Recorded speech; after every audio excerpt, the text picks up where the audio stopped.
Greetings, this is Warrior King, and the time has come for the lions and the lioness to tell their own story. This is the lion's voice. Give thanks and praise for the wonderful blessing that's been poured on me. Give thanks and praise. Jah use I as an instrument to set the people free. Jah give her the powers to chant. Jah give her the powers to chant. Ras Tafari, the lion's voice. What are you waiting for? Come together, calling from near and far. Know who you are. What are you waiting for? Rally up, it's Exodus. What are you waiting for? Ancestors paved the way for us. Yes, I am Ketis Oyonde, asking, what are you waiting for to come together? The time has come for the lions to tell our own story. This is the lion's voice. Yes, Jah people, this is Michael Shemai representing. I will say, hear the lion voice, saying it is time for the lions and the lionesses to tell their own story. King David killed Goliath with a stone, we original dread. The fittest of the fittest shall survive. My people, open your eyes. Wake up. Blessed love, this is Queen Omega representing for all lions and lionesses. With the lion's voice, we come to tell our story. Rastafari, live it. Hey, the lion's voice, Rastafari. Amina, the time has come for the lioness to tell our own story. No surrender, no retreat, we are Jaja soldier. Rougher than the streets, tougher than a boulder. Bigging up Lamb's voice. Now put it. I Jalifa said that. I will never stop, hail the Most High, and I will never stop, call Rastafari. Blessed love, this is Kushite representing for the Lion's Voice.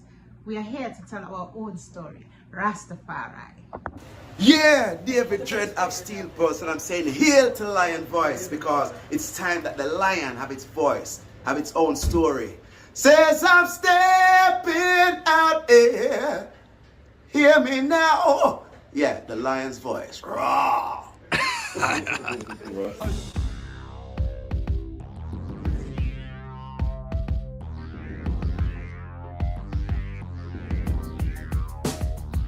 Well, lion voice, tell them that's the people first choice. Lion voice, make the lioness them feel nice. Lion voice, with the lion cubs we sacrifice. Lion voice, got to show the people them the life. Lion voice.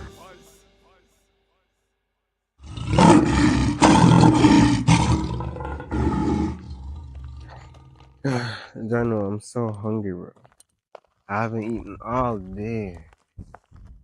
Like, my head started to hurt me too. Like, what more could I eat right now?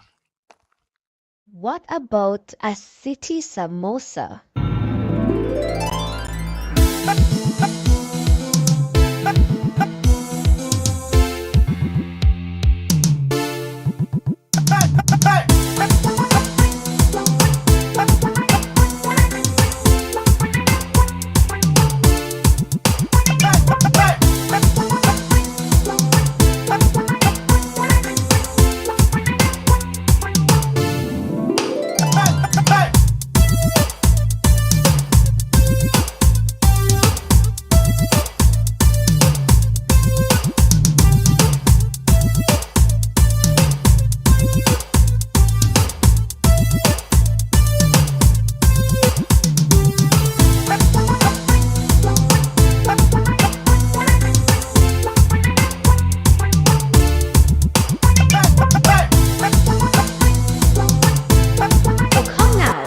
Get your samosa, a fusion of Indian, Jamaican, and African culture. City samosas, the best samosas in the city.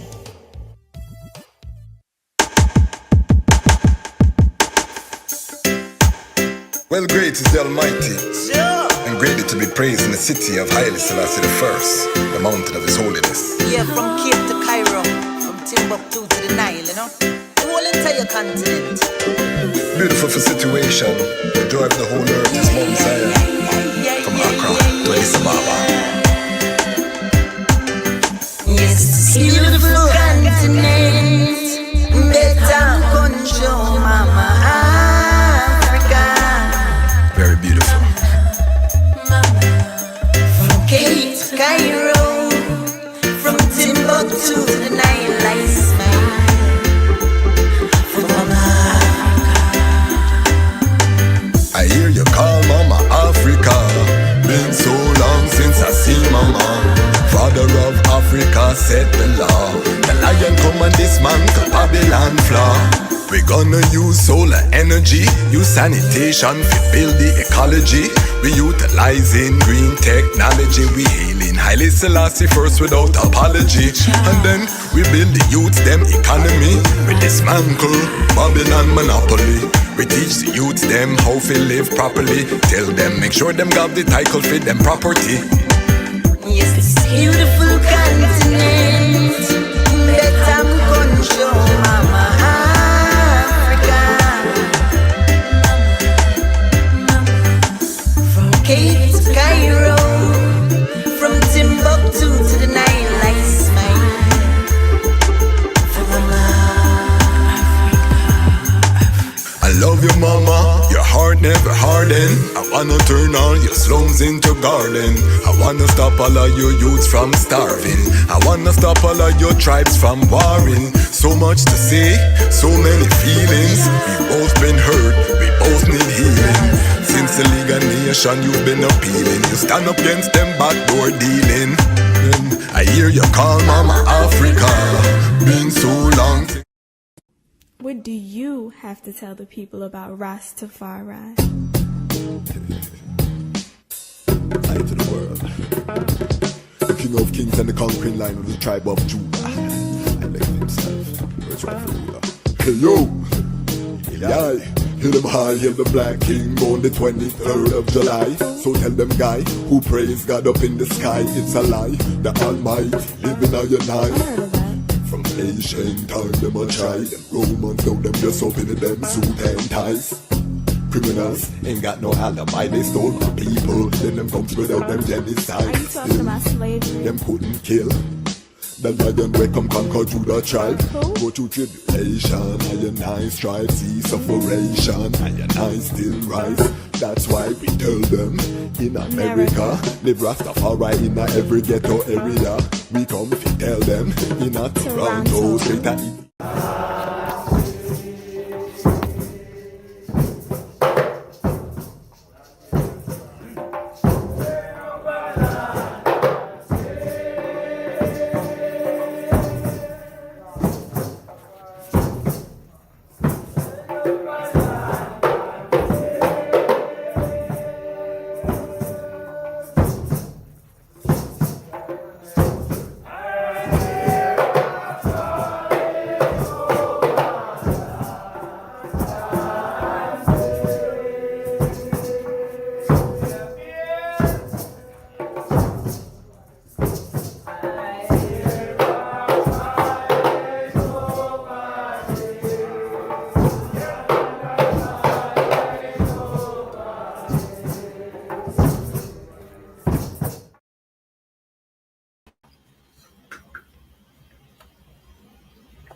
Greetings in that divine name of His Imperial Majesty, Emperor Haile Selassie I.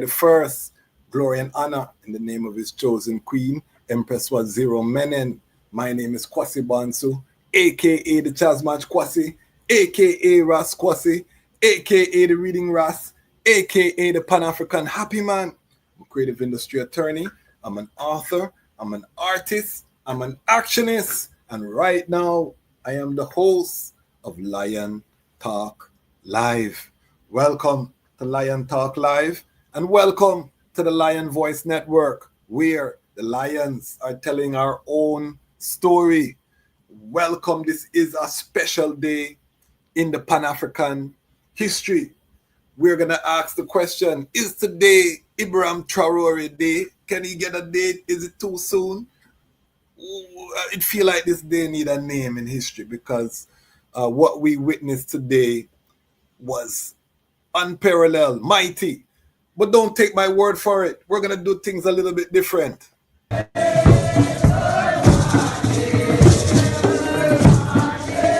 We stand with Ibrahim Traore for the liberation that he has brought to Burkina Faso, his country. We stand with our solidarity as a Rastafari community. Right now, they have been plundering Africa and they have been killing our presidents. Stop killing our presidents in Africa. Let our presidents in Africa rule their countries without the interference of the Western powers, without the interference of the USA government, without the interference of France.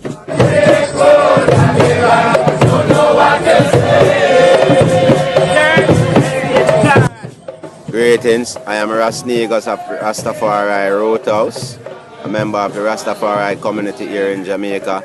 I want to say Ibrahim Traore, Captain. We are with you, the Rastafari community in Jamaica. We are with you. We are proud of you. See, we are a true leader in you. And I want you to continue to do your work.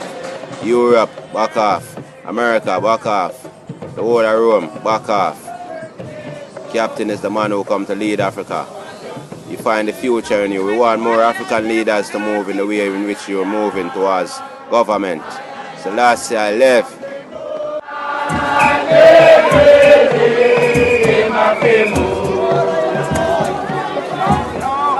I am priest Dermot Fagan of the Selassie School of Bible Study, official Sabbath worship.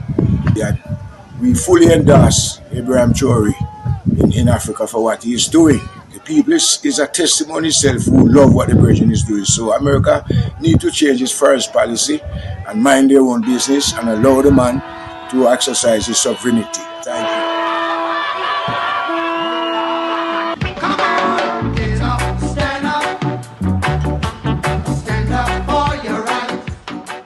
Greetings, my royal African family, those at home and those abroad. This is Kamala Skillfully, representing out of the Sugarloaf Peak, Nyabingi Center. Soweto, Burkina, rise up. How long shall they kill our prophets while we stand aside and look?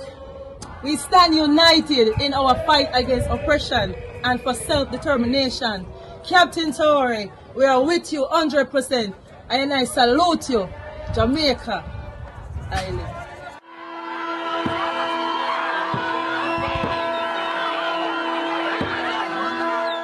Greetings, Rastabuki here representing Life Yard and the Rastafari community, and also representing Rastafari Mansions and Organizations, the RMO. We here as the Rastafari community in Jamaica stand in solidarity with Captain Ibrahim Traore. Time will tell, and show. History herself will show him standing as a true warrior within testimony of this time.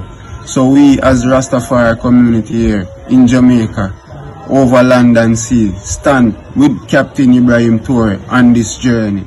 See. In every African capital and cities across the world, we will stand shoulder to shoulder.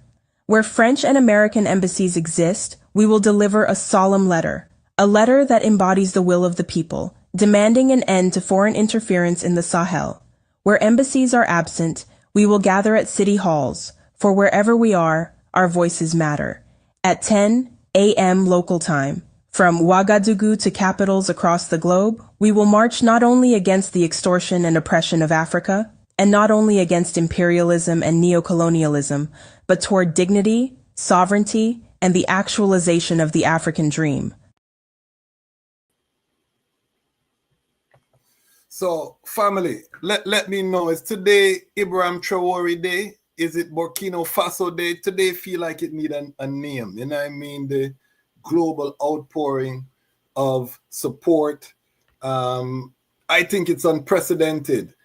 Today we release a special episode on the Lion Voice Network in solidarity with the people of Burkina Faso. If you have not seen the speech that was delivered by his representative in front of hundreds of thousands gathered in Ouagadougou, look for it online. Some territories I understand are not able to access, but it's online. This is the internet age. So I'm telling everyone to go and find that speech that was delivered on his behalf today in Ouagadougou. If you want inspiration, go and check it out.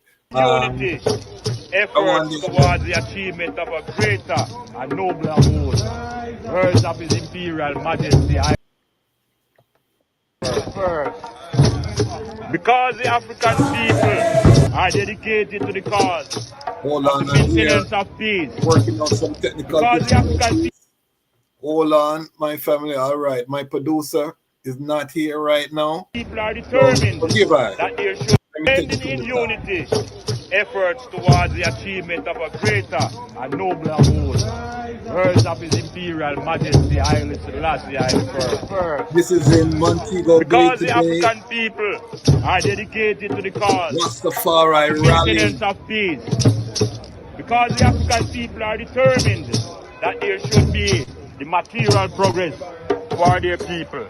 And because the African people believe in the essential process of democracy, they are the foundation of the Organization of African Unity. Haile Selassie Rastafari.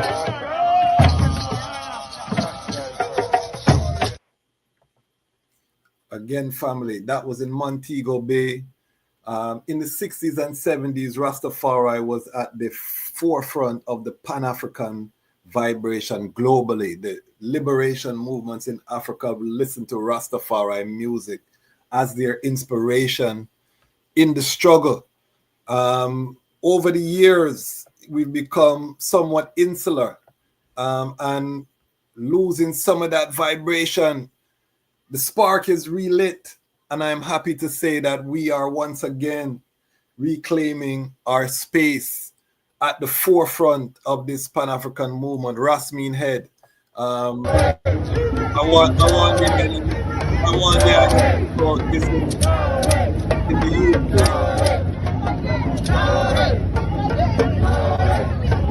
This is in England.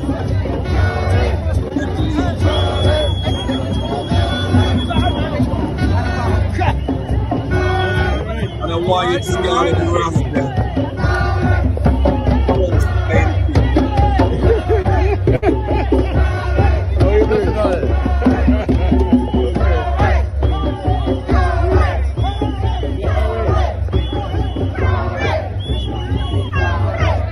Global diaspora is rising once again.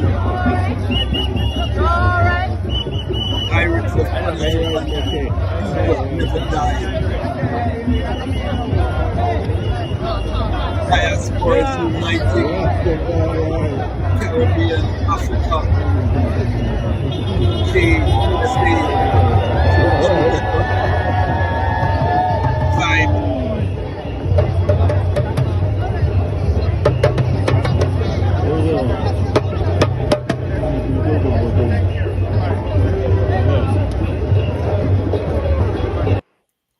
So again, we are showing this footage, Rastafari independent, non-aligned media.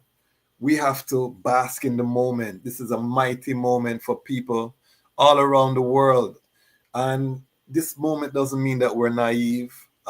This revolution can easily be corrupted. I said that when you have a movement and it's based on, one figure, we pray for the brother, young captain, that the corruption doesn't seep in, but we have no evidence that that is happening. And so we have to support the energy and, the desire of the people. And I, reading the comments online, and I see some people saying, well, was he elected, because of the military coup? And of course, we don't encourage breaking of the law. We like an ordered society so that we can have a peaceful society. But what we have seen on the continent is that the levels of power have been co-opted by the neo-colonialism infrastructure, the money, and the major corporations, the corporate interests. And so democracy becomes a tool of divide and rule. And once the party gets in power, they're not serving the interests of the people, they're serving the interests of the multinationals. And so the military has risen up. They were also complaining that nothing was being done to stop the jihadist threat. And we've seen the results. The GDP of Burkina Faso speaks for itself. The work is speaking for itself. And this is why the global Pan-African family has embraced what's happening. So again, family, we are just celebrating the day. We're basking in the moment. Big up the Rastafari Mansion and Organization, entire RMO family for the rallying. All of the ones them in Jamaica, whether you are part of an organization, Mansion, non-aligned, it's good to see Rastafari out there again with the banners. Now, as I said, if you watch my special episode, marching, the waving of banners is great, but that is not the solution. That's not the liberation. Right now, the pathway to liberation lies through economic liberation. We need the capital to build the alternative to Babylon. All facets of our life, we have to develop the infrastructure. And so here on the Lion Voice, we are asking the Lion Pride to practice a radical collective security, economic collective security.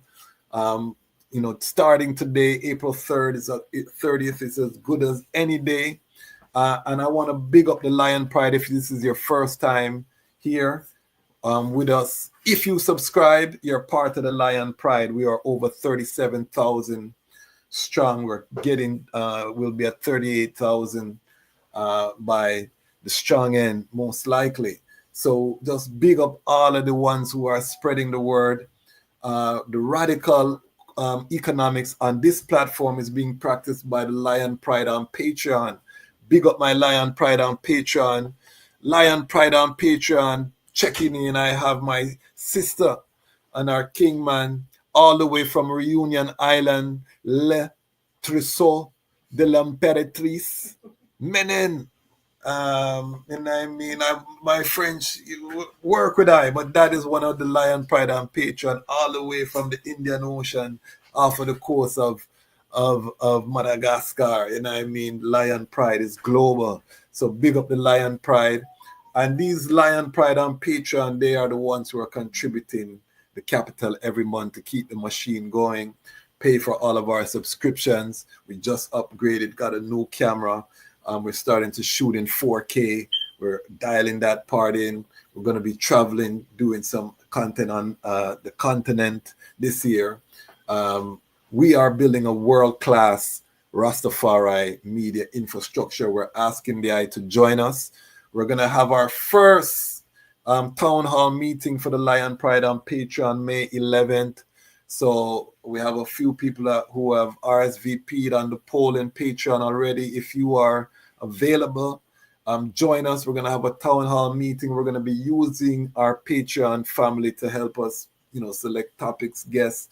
We're going to find out what they're doing so we can highlight it. We're going to build an army, a content creation army.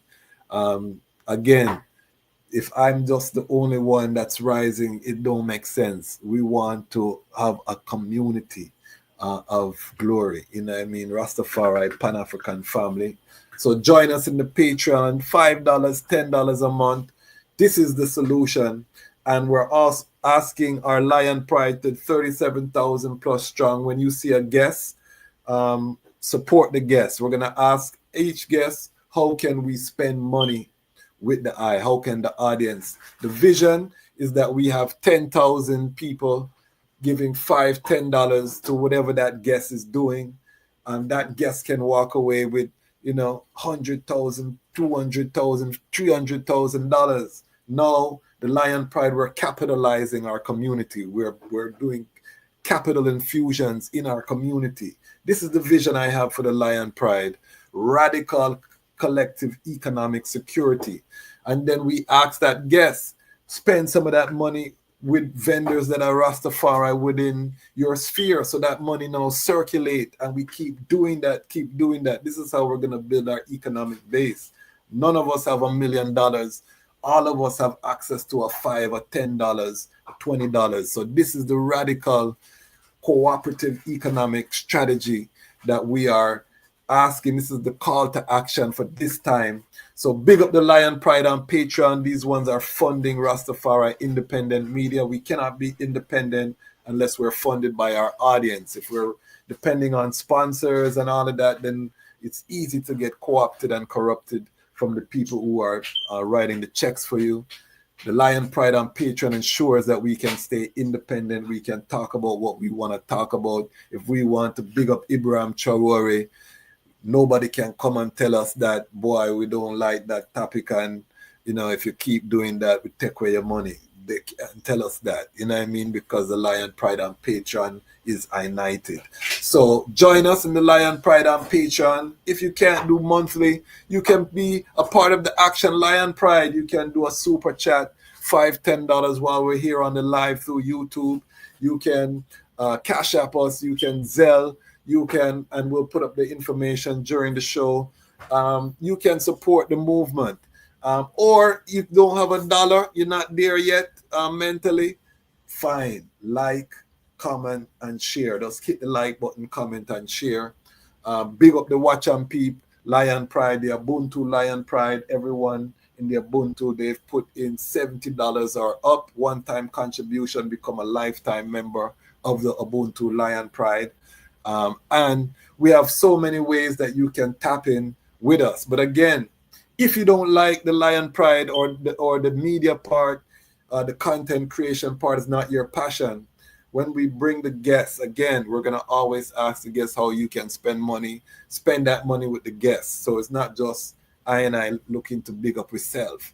We want to spread that wealth to the guests. So big up. Tonight, we have a very special guest, and we are going to go into the Caribbean, Rastafari in the Caribbean.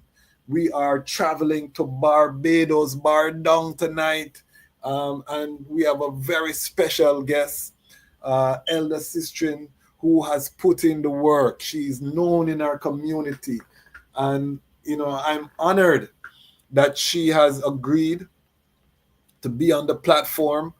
And I feel it's our responsibility as Rastafari independent, non-aligned media, when big things happen in the community, that we put some highlight on it. And there has been a big conference that just took place in Antigua, Caribbean Rastafari Organization conference.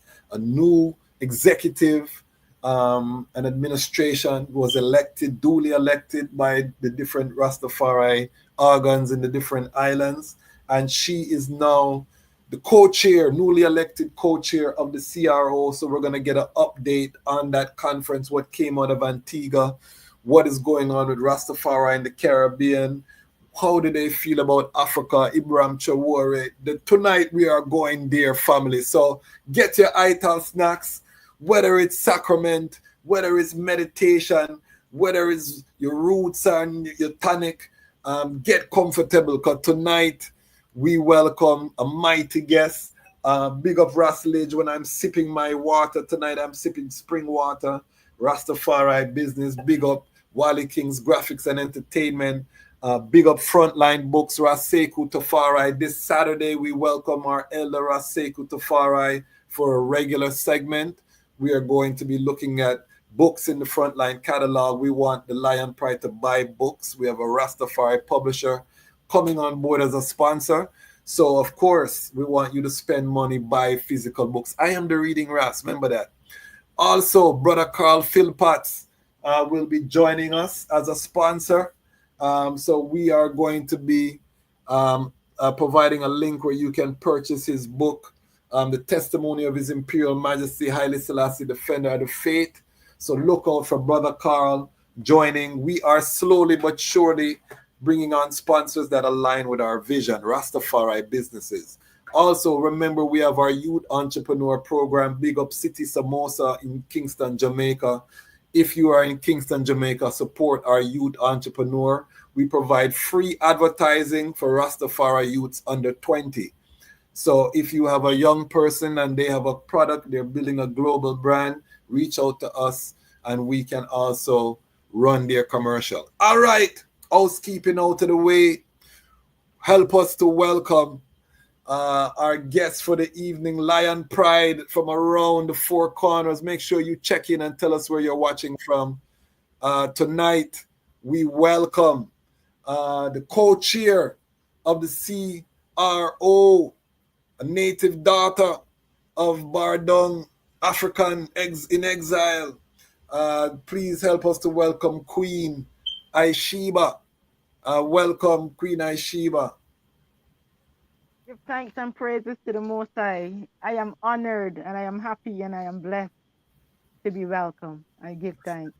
Rastafari. Yes, yes. Thank you for your patience. Today is a special day for us with the Pan-African power and sentiment coursing through the earth, the spirit of our great ancestors rising up again in the young people of Africa. So, we had to celebrate a little bit, and we'll get there. But we do have a tradition here on the Lion Talk live show. We're going to ask you to step into our iritical time machine and to take us to the moment of your birth. Give us, paint the picture of your uprising. What was it like? What was your journey to Rastafari? I think my journey started from birth. I always had a love for nature. I grew up in the country. I always queried the white Jesus figure when I was sent to church. When I watched some of my older aunts and them having to go and work in the plantation and cut cane and go barefooted and sometimes the crocus bag just to cover from the rain, I had a sense of wanting to be something different, knowing that that's not who we are, just working for the white man on the plantation. And I always saw educating myself as one of those ways out. So I took my education very seriously. Yeah, I was born on the 6th of February, 1964. I'm a natural country girl. So that's my humble beginning. Yes, and I'm still a humble country woman as well. So do you come from a Rastafari family? Were you born into a Rastafari family? No, I wasn't. As a matter of fact, my family is one of the early Rastafari families on the island of Barbados. Okay. So we were one of the families that kind of helped light the fire of Rastafari in Barbados, my husband and I, having been together some 45 years now. Wow. So, yes, right. So we're going to have you forward on my show, Lion Love, because we have to get the love story in a fullness. We're highlighting couples on the platform because family is so important to I and I, It is. And my husband and I, we have 3 children from this lovely relationship. We have 2 sons, the older ones who work with us at our restaurant. And we have a daughter. Our youngest child is a daughter, and she is a nurse. So they're all grown up now. We're waiting on the grand. Give thanks. So what was it like for you as a little girl growing up? Was it a Christian home? Barbados, they say that is the most British place. What was it like? Very much so. Yes. I actually grew up in the church. I was confirmed. I was a choir girl. We had to go to church on Saturday, sometimes for just church meetings and practicing for confirmation classes. And then you still had to go to church sometimes twice on Sundays, the morning service and then the afternoon, Sunday school kind of thing. So I grew up in the church. And I must say, it has helped to form my character somewhat. So I give thanks for that space at that time. So what is your first recollection of Rastafari growing up? And we had this reasoning because Rastafari now celebrated 50 years of Rastafari in Barbados and the church building. But my first initial vision of Rastafari was a brethren who is a Bajan, who lived in Canada for some while. When he left Canada, apparently he went Jamaica living, but he was arrested, get caught with a little herb and deported back to Barbados. So this brother for me is one of the first brethren that brought the cultural liberty of Rastafari. You know, he used to make all of his clothes, khaki, red, gold, and green. He used to ride a horse, all of his shoes. And I saw him as a little girl coming through my district in the country. Because the early Rastas in those times would have taken to the country, take to where there were fruit, wooded areas, areas where you might find a cave to live in. So where I grew up was one of those places where the first Rastafari in Barbados would have come to the country to be close to the spring, close to, natural food. So this brother stood out, chanting of His Majesty Haile Selassie the First. Sometimes people would shun away from him, but he was always very pleasant. And so that is my first, as a young school girl, seeing someone hailing His Imperial Majesty, speaking of the African culture, speaking of food, sovereignty, and actually living it. These brothers were planting food as well. So that's my first recollection Do, of do you do Rastafari. you remember that brethren's name? I do, because he's still alive. His name is Ras Ibo. You know, Okay, time have changed some of us. He's not as serious as we would have known him in those years in terms of his levity. But he's still a very much loved brethren in the community. He's still a brethren that always preaches about planting your own food. The brother who would turn up and give you the most unusual seed to say, well, try this one, or try this special breed of cane, or planting trees so you don't have to work so hard in that area. He's still that brother who would come around, visit my restaurant, and bring even sometimes some of his produce, because once the brethren and them are reaping any type of food, we make sure that we purchase it from them to cook in our restaurant. So okay. yes, he's still very much alive. So that was your first recollection of Rastafari, but when did it start to seep into your consciousness that this was the pathway for the eye? I think that music, I love music. And I think music and the reggae music and artists like Bob Marley. And then when I realized that my birth date is the same as Bob Marley, from very young I was so pleased and impressed to be having the same birthday. So every album he had, I listened to the words, and it opened light. It just shone, opened a door. It made so much sense.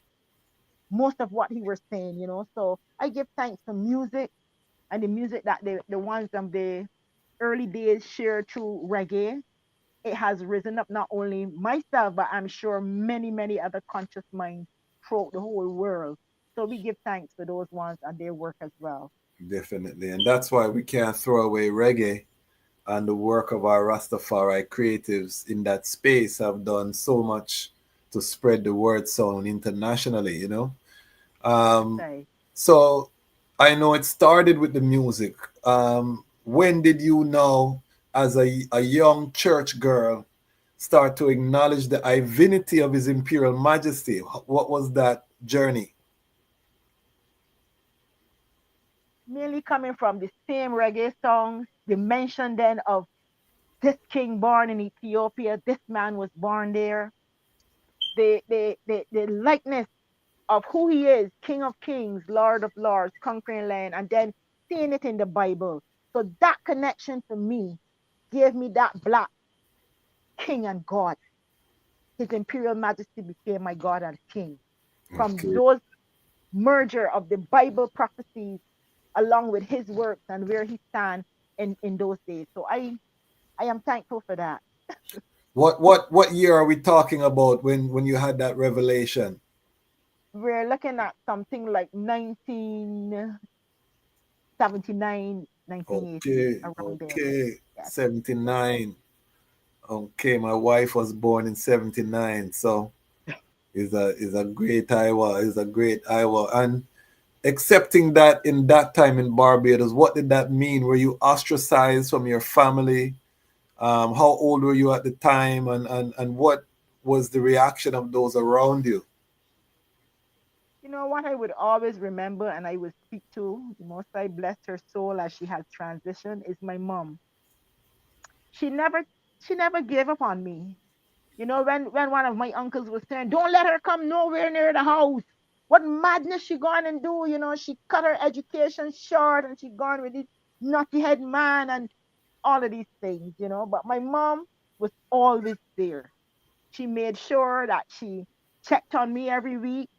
At that time too, my mom was a farmer and doing vending to hotels and stuff with food.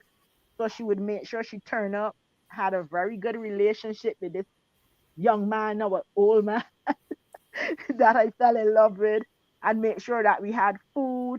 She would always make sure I became pregnant very soon in the relationship. So she would always check on me. Are you healthy? Okay. You're getting enough to eat? You know, she was always there as I grew up, as the children came along. And my father as well, even though he died very soon after I trod, you know, because he was ill. Okay. I But realize that, I was gonna save it for Lion Love, but I realized I skip a major segment. This love story seem like we can't separate the eye journey. Talk to us about the eye Kingman, because it seemed like that was what took the eye from your house. Was that yeah, love story? yeah. What tell us, describe for us the meeting of the young Kingman. Were you already sighting up Farai, or was it through him that helped you, No, guide you?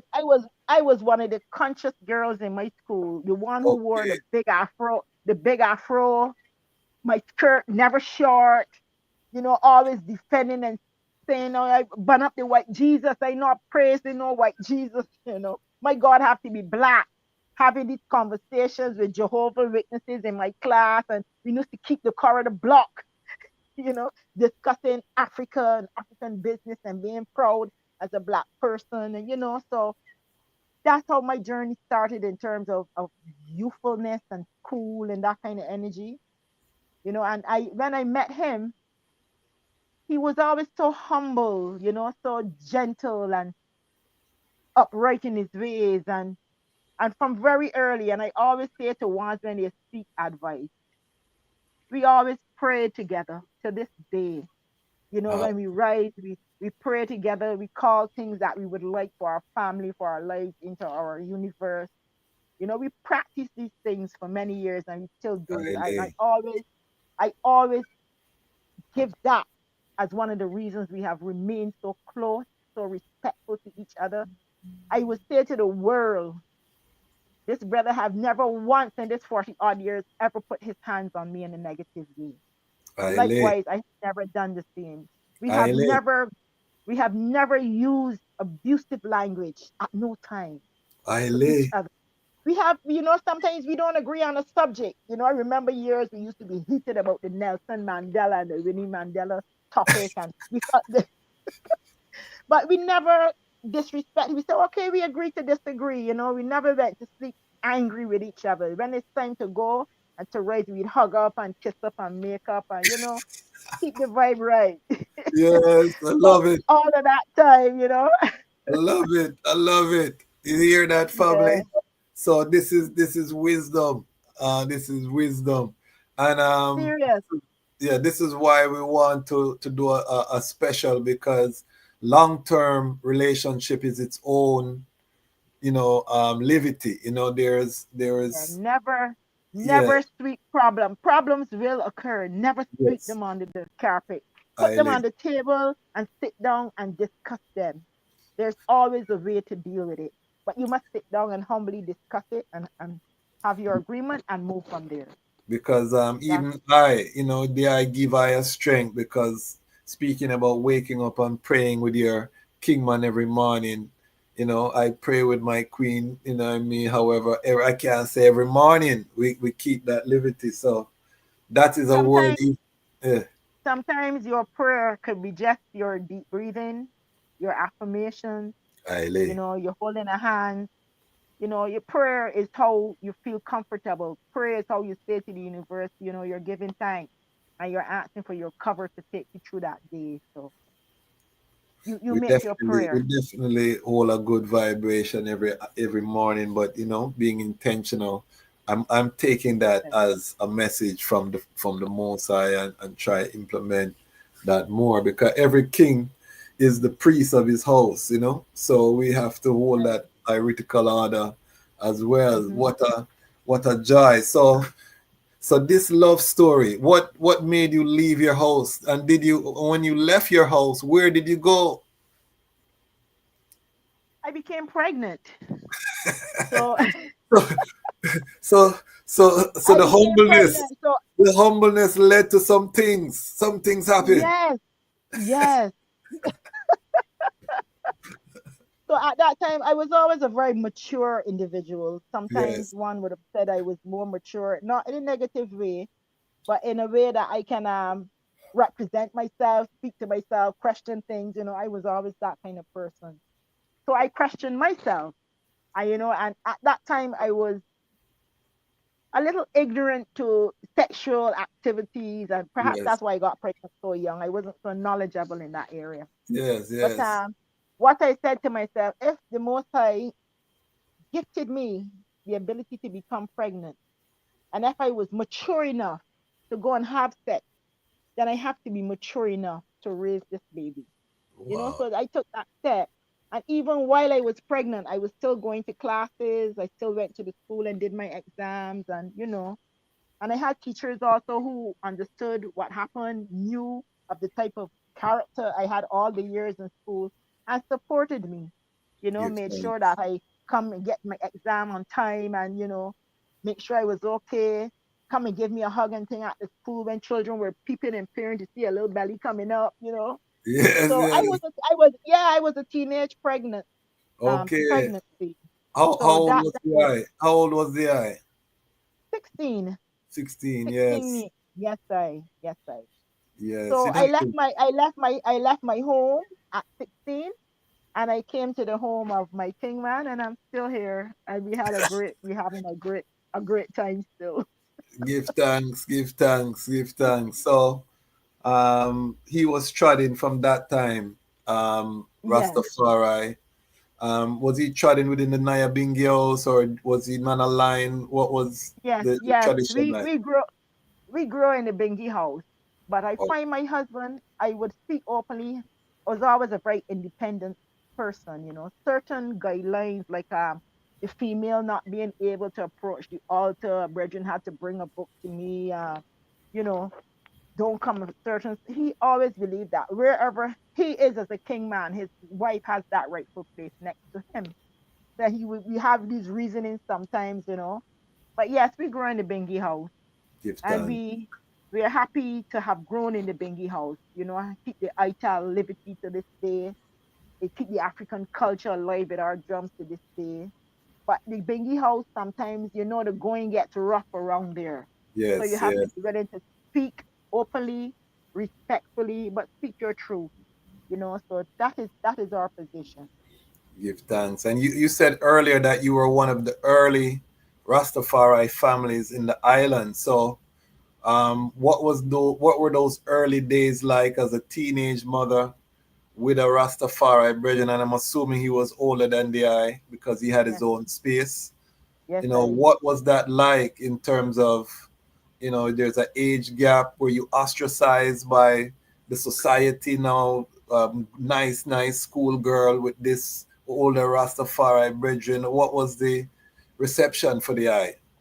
My husband is like 4 years older than I am, Okay. and at that time when you thought, when you're young, as a young rat, you're fiery, you're seeing the light of His Majesty, you're seeing the African culture, and you're not too bothered about what people have to say. You're Yes. not too bothered that they're concerned about your nappy head or the smell of garlic on your breath.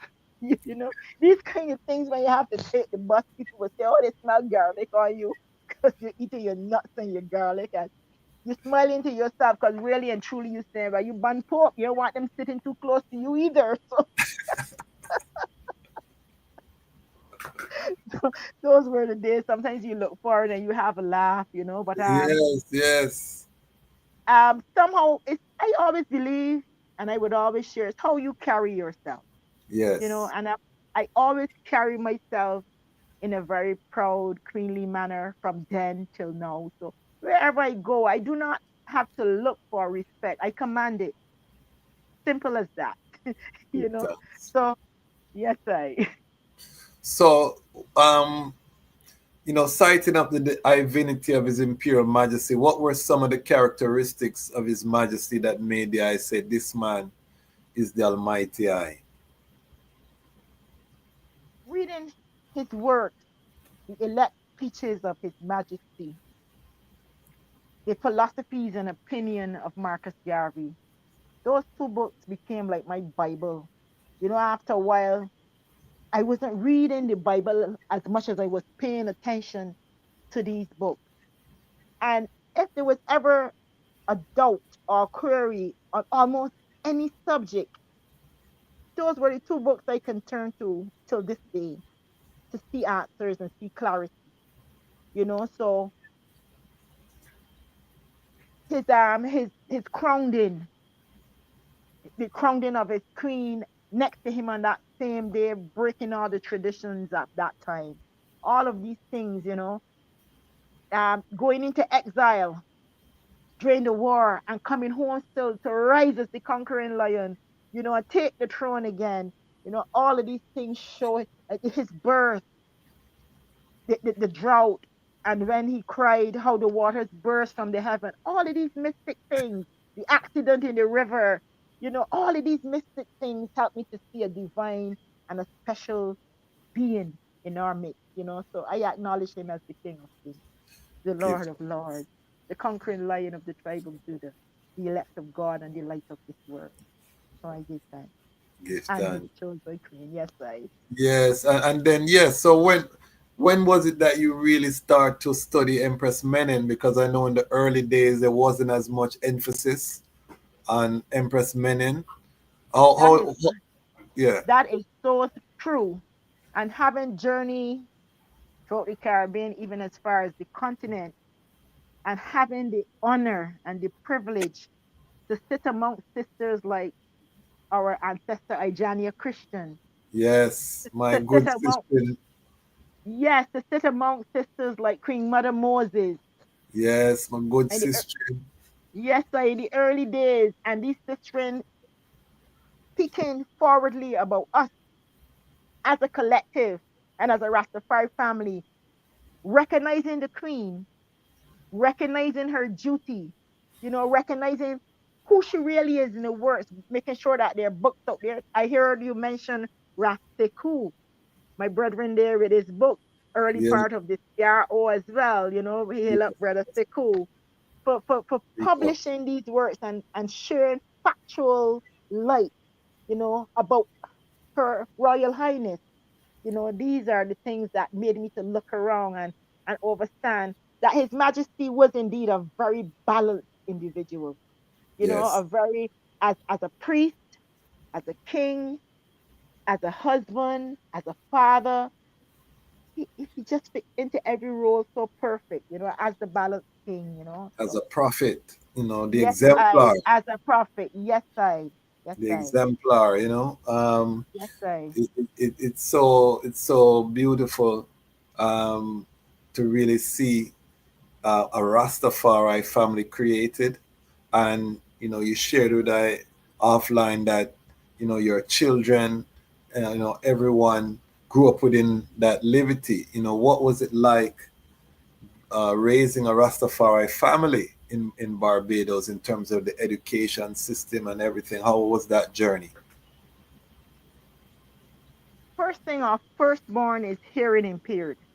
Okay. So from early out, that was a serious challenge.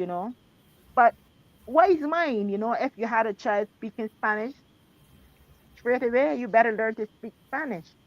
So from very early, I started to learn sign language from I realized that he had a hearing problem. And he Okay. went to the school for the blind and deaf at that time. So I was very actively involved in the school, the PTA, that kind of thing. So my children in every school, I made sure I knew my children, teachers. I made sure I always have a relationship with my children, teachers when they were very young, that they understood, we don't participate in certain Christian festivals during school. I took the stance from early because some other Rastafari parents at that time Some were having problems with schools not wanting to have the children with law. Some were having problems with the children forcing local food for them to eat while they were in their company. So from very early, I would write letters to the school stating about who we are, what we would participate in, the fact that our children are vegetarians, so it was easy for me. It wasn't easy for everyone because I made it my business to make my children teachers, people I can talk to and communicate with. And Okay. my children did very well in school as well. My children in school were not the type that were followers. My children were more leaders in a good way, you know. So I didn't have they participated. Their report was always good. Their discipline was good, So those are the things that you as a parent now have to make sure. Don't stand off and don't go to the school and they treat your child like this. No, you go from very early because at that age your child is like a sponge. It would absorb anything around negative and positive if you are not strong enough. So my children were proud to stick. I never had a problem with them with their ital liberty in school. They were very. I think they had the character of their parents, without a doubt. Very very strong. I remember my daughter in primary school, a very young age, maybe 6, 7 or so, and they had this questioning in the school. It was supposed to be like an interaction between the teachers, and the teachers asked a question like, is there anybody in the house who is smoking? And you know how vulnerable children are, smoking dope. So my little daughter get up and say, my parents don't deal with dope, we deal with herbs. And she was very young. And when she came home, she brought the conversation home. Well, of course, I was pissed off. How dare you take such young children and you ask them about what's going on in the privacy of their home without even a reasoning to the parents? So straight away the next day I was at the school and there I was asking the teachers, so why you just discussing weed? Did you ask if any of these children were being physically or sexually abused at home? Something that's very prevalent in the community. Did you speak to that? Did you advise the parents that you were going to have such discussions? And I said to them, in the presence of the head teacher, don't ever do that again. These are young children. Don't ever do it with my child. And if you have any question at all pertaining to me and my family as Rastafari, I am here and I'm free to speak to you. And that was that. Serious mama. Don't mess with mama. No, Serious. that's abusive to children as far as I'm concerned. Yes, and we have to be so careful, and this is why we need our own schools. We have work to do, family, and this is again when I talk about collective radical economic security. This is why we have to build our own schools. Daniel AR says, "Blessed love, Queen Asheba. What is Rastafari way for you?" My brother, Rastafari way for me is for I and I to simply, basic and simple, we repeat our creed any place we are as Rastafari people. Let us not repeat our creed. My way of Rastafari is to make sure our creed is fulfilled. For me, unity is no longer a thing that we just call a name. It is a doing thing.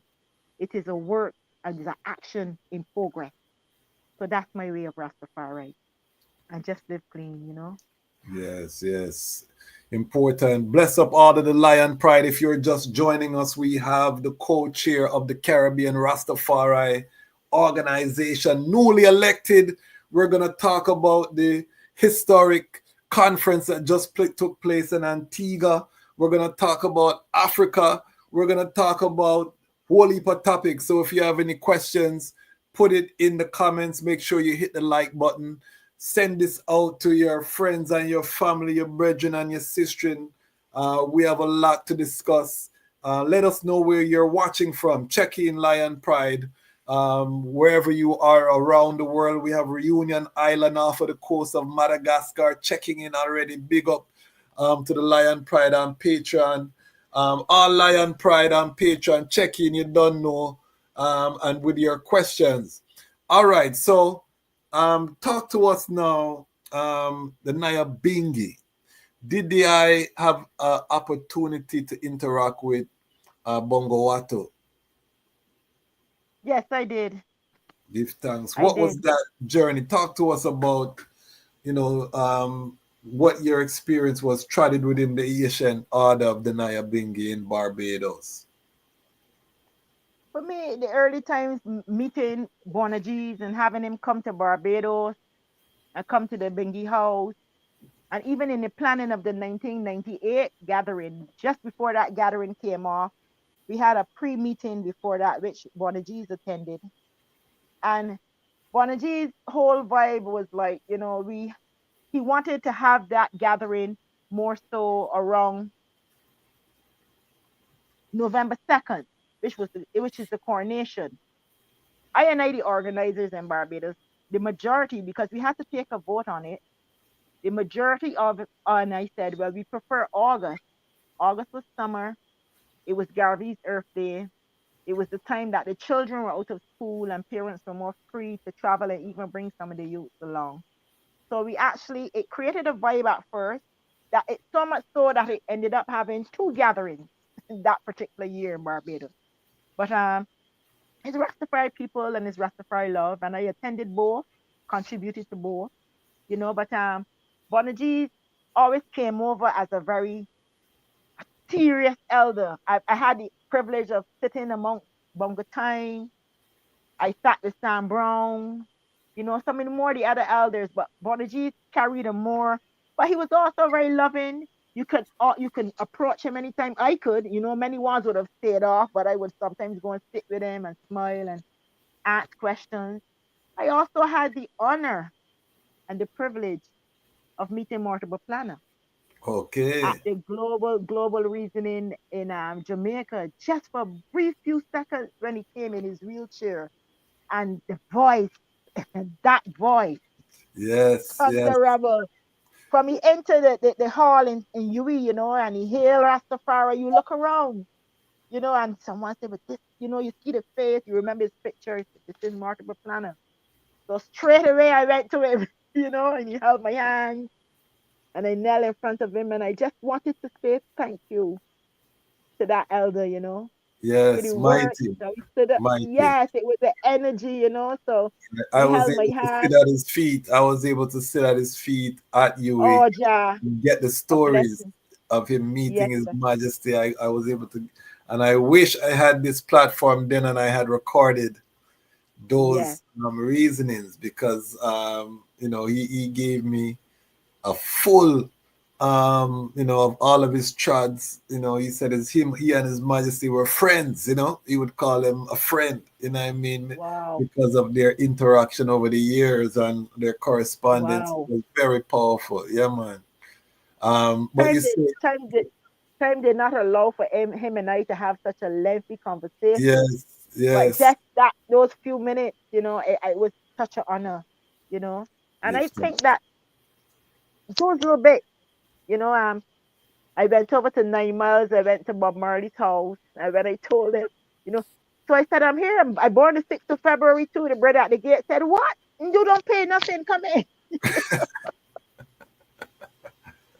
Ended up spending the whole day and even so these little experiences, my trip to Africa, all of these things help to form who I am. Help me Yes, to or help me to become strong, and has humbled me, in such a way, that I'm able to face mostly any challenge that comes my way with thanks. Give confidence, thanks. you Give know. thanks. Yes, So, right. from the Naya Bingi, what was the journey to the Caribbean Rasta? Well, explain to people what is the Caribbean Rastafari Organization, and then how did you become affiliated with that organization? As I mentioned earlier, 1998 was the fire for the Caribbean Rastafari Organization, which was then called the Eastern Caribbean Rastafari Working Group. That was the early name. When that flame was lit in St. Croix in about 1997, 96, I wasn't there. Brother Ras Iral, another ancestor who has now passed on, he had made that trip and he had brought back the report home of the need for us to organize and centralize. And most of the ones at that time were and still is Nyabingi ones, Okay. but ones who decided that they wanted to take theatrical affairs into our hands. We wanted to address the creed and the needs of the family. We wanted to form an organization where we can meet with our government representatives, whoever they be, for whatever reason, be it education, be it agriculture, and try to forge a way whereby, we can make a way for ourselves, not beg for it, but make a way for ourselves and our communities to strive, not only spiritually, but economically. In the Yes. Bingy House, I find we concentrated a lot on our spiritual self. Yes. We beat drum, we chant, and we say this creed. But I was worried as I grew older in the house and moved from region to region about the real fulfillment of our creed. And hence I saw C.R.O as that vehicle where we can form committees to address, be it trade, as the committees are, be it health, you know, be it education, be it the elderly, be it spirituality. These are the various committees within C.R.O. Okay. We've had our up times and our down times, but we've always kept in contact. COVID would have stopped a lot of traveling, a lot of communication. We've had ones who've come on and fall off. But this particular year, this revival has been very powerful to me. It has been powerful in the sense that the attendance was great. It was powerful in the sense of You're talking about the conference that just passed in Antigua. yes, Yes. C.R.O. conference, the Yes. participation of the elders, the participation of the youth, the willingness of ones to say when election time call, well, yes, I'm willing. Sometimes you don't see those hands go up. People stay back and maybe wait to see who else will say yes, they're willing. And then even sometimes criticize the work when it has started. But that is what I like. I like the fact, most of all, that after all of these years, and I'm talking about our creed, almost in every island now where there is a C.R.O. island group or island organization that makes up the bigger grouping, we have all started to address food sovereignty. We have all Yes. started to form co-op, agricultural co-op, Mighty. or trade businesses. We have all gone to our government to seek the acquisition of land and have acquired land, you know. So that part of addressing our creed, agriculture is the first culture. So There if is we no are living in this sun place, culture. Yes. yes, and I always try in whichever capacity I am sitting and need to represent cannabis, ganja. Okay. Yes. I pray that we do not ever separate the two. Do not ever let Babylon do that to us. As African people, we always had our food, inclusive of ganja. So don't decide, oh well, I'm fighting for the right just to plant ganja. Because I'm fighting also for the right to feed my children, to care Yes. for the elderly, to be able to employ persons, to be able to create industries, whether we're going to make some cassava flour, whether we're going to bottle our honey nice, these kind of things. These are real issues that real nation building will depend on. I'm Yes. sorry if I gone off a bit, but that's why I'm in No, C.R.O. no, no, no. That is where we're going. Part of the legacy of Bongo Watto was that focus on the spiritual side, but Mm-hmm. Bongo Watto was only one, priest of the Nyabingi order. Nyabingi is not a one priest order, Of So course we not. have to balance the economic and the Lion Pride knows I always talk about economics because I feel that We we must. are in the industrial period of Rastafari right now. You know, we need to industrialize, we need to scale. And His Majesty said agriculture is a prerequisite for industrialization. You know, Of course where it is. the foundation has been set, but now is the time for us to, you know, get into commerce, to trade. You know what I mean? Because we can't build a school without a budget. We Of can't course build not. a health center without paying the staff. There you go. And how long will you be burning Babylon and still you gonna go beg arms? We're long past that. We have all the resources we need right amongst I and I, you know. And we have to challenge our governments. I speak mainly to us in the region. There's sunshine and there's land. On that land, you know what's the name of our co-op? Pinnacle Agricultural Cooperative Society Limited. Okay. That is the vision. It has already been set. We're not doing anything new. Give thanks. But that is the spirit we need to rekindle. Pinnacle. You know, the real warrior have to be able to feed themselves. You cannot We're free speaking, yourself. we're speaking of Abraham Torre. I've been following this brother from day one. You see, one of the first things he did to bring the people alive and create wealth again, he went to the land. He brought Yes. equipment. He empowered the farmers. Yes. Such a wise move. You know, hungry people can't go nowhere. And if you're going to be eating junk, you're going to be sick. Sick people can't function.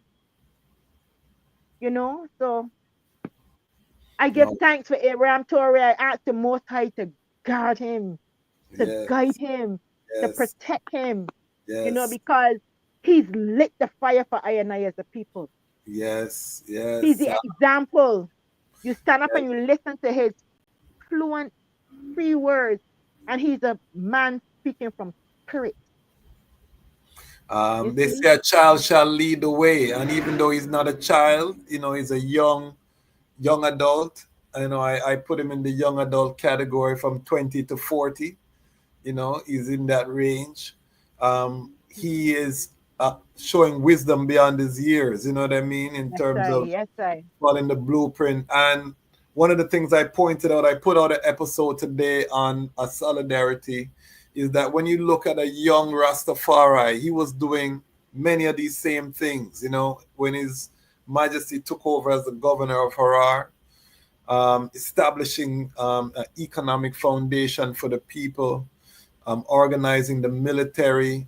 You know, he has a whole list of activities that he had to engage in to, you know, bring up the standard of living of the people.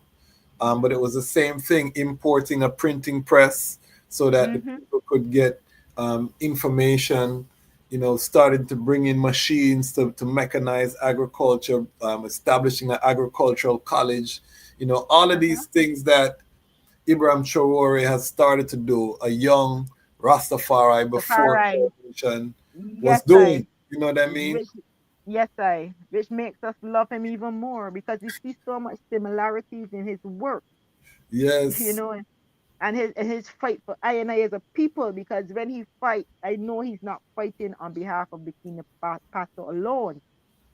He's fighting for the African race.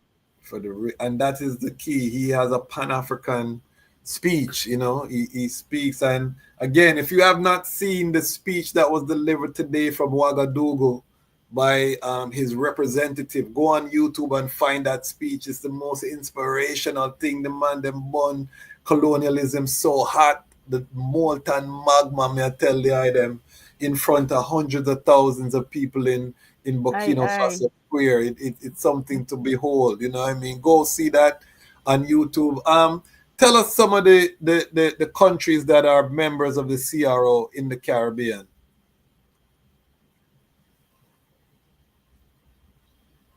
Let me say it's Barbados, it's St. Lucia. We had representatives. I'm glad to think quickly. I don't want to miss out anyone. Yes, yes, But yes, of course, there's the Antigua House. And yes. then we had representatives from Guyana, St. Lucia, St. Kitts Nevis, myself coming from Barbados with about two other persons, Trinidad, Grenada, Jamaica, Anguilla, St. Martin, Dominica. Yeah, that's mainly the ones who from the different islands represented at this particular gathering. Okay. We have had C.R.O membership in St. Vincent before, but we're now rebuilding again. We have Okay. to reach out to ones who were already there to let them know, well, listen, this fight goes on.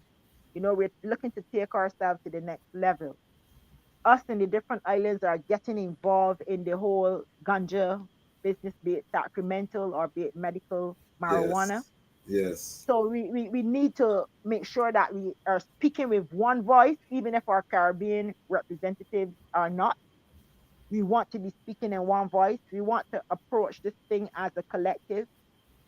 We want to make sure that we can maintain our land race strains. These are the kind of things, have our herbs naturally grown as possible for our consumption. You know, make sure that some of the younger ones in the community come and learn how to make the oils and the soaps and all of these things that cannabis can produce. We need to be a part of that. So, you know, Definitely. even as myself sitting on the board, that's the reason I sit there. I want to overstand and I want to help pave a way for not only Rastafari, but for the average person, the average adult who are users of this plant. We have to What is defend it well.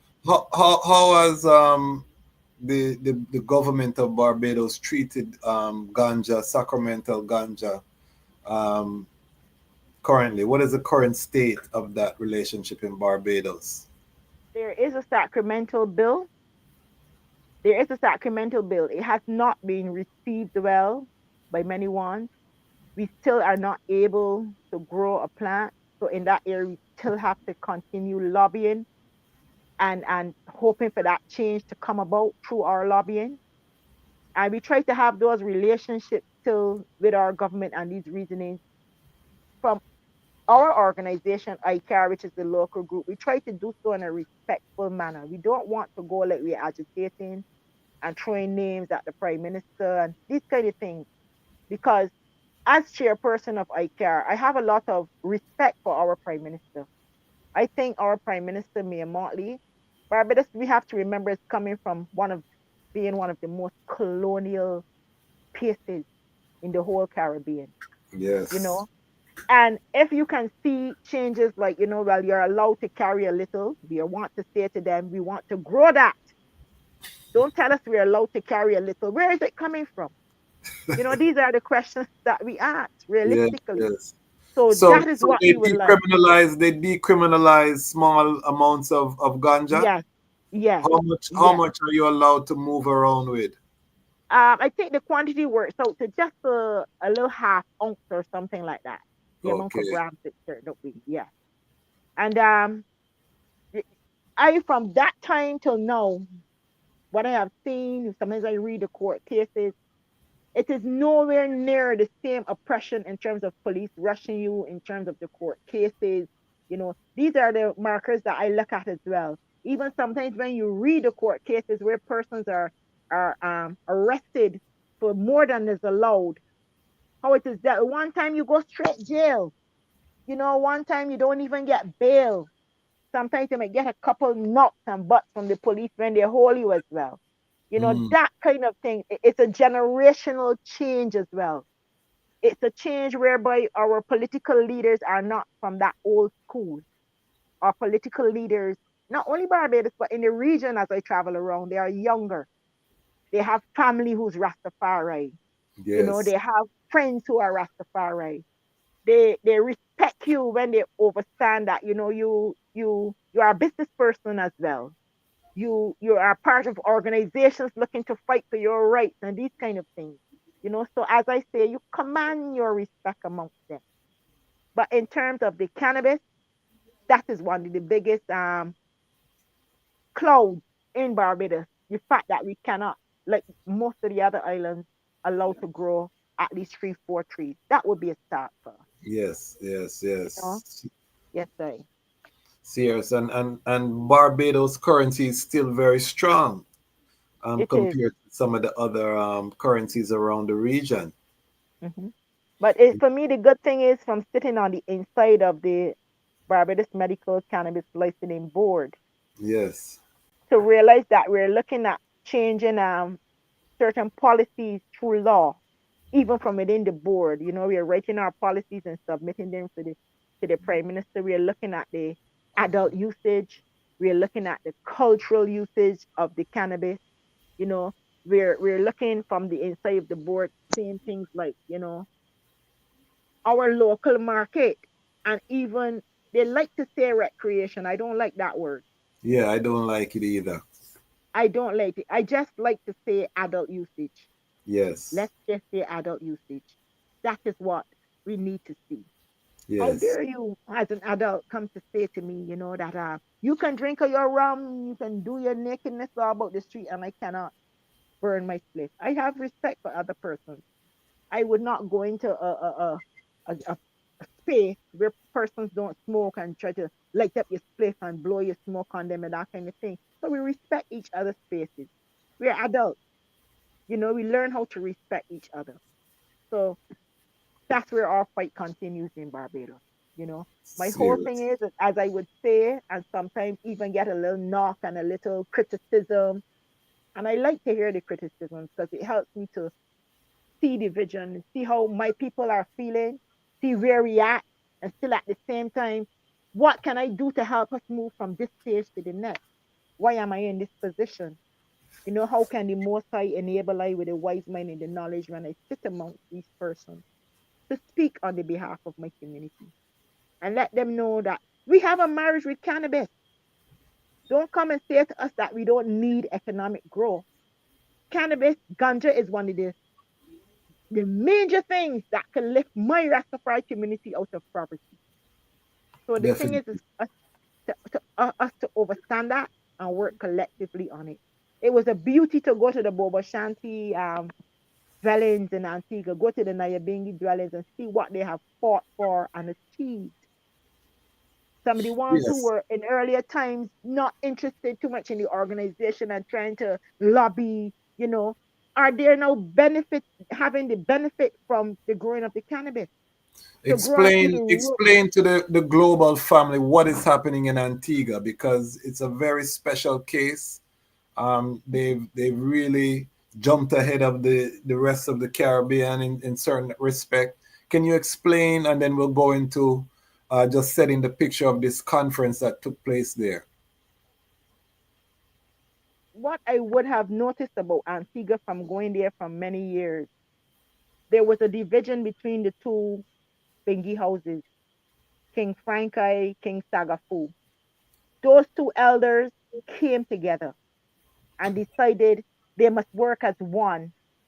I watched them grow close as brothers, and I watched the house and the whole environment change when these two ones came together and decided, we're going to operate as one Rastafari, and work as a family.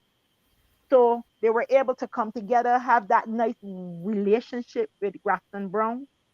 And all the time, even long before that relationship was going on, my personal experience from going there, they were planting their cannabis, their ganja openly and bold and standing up and defending it. You see?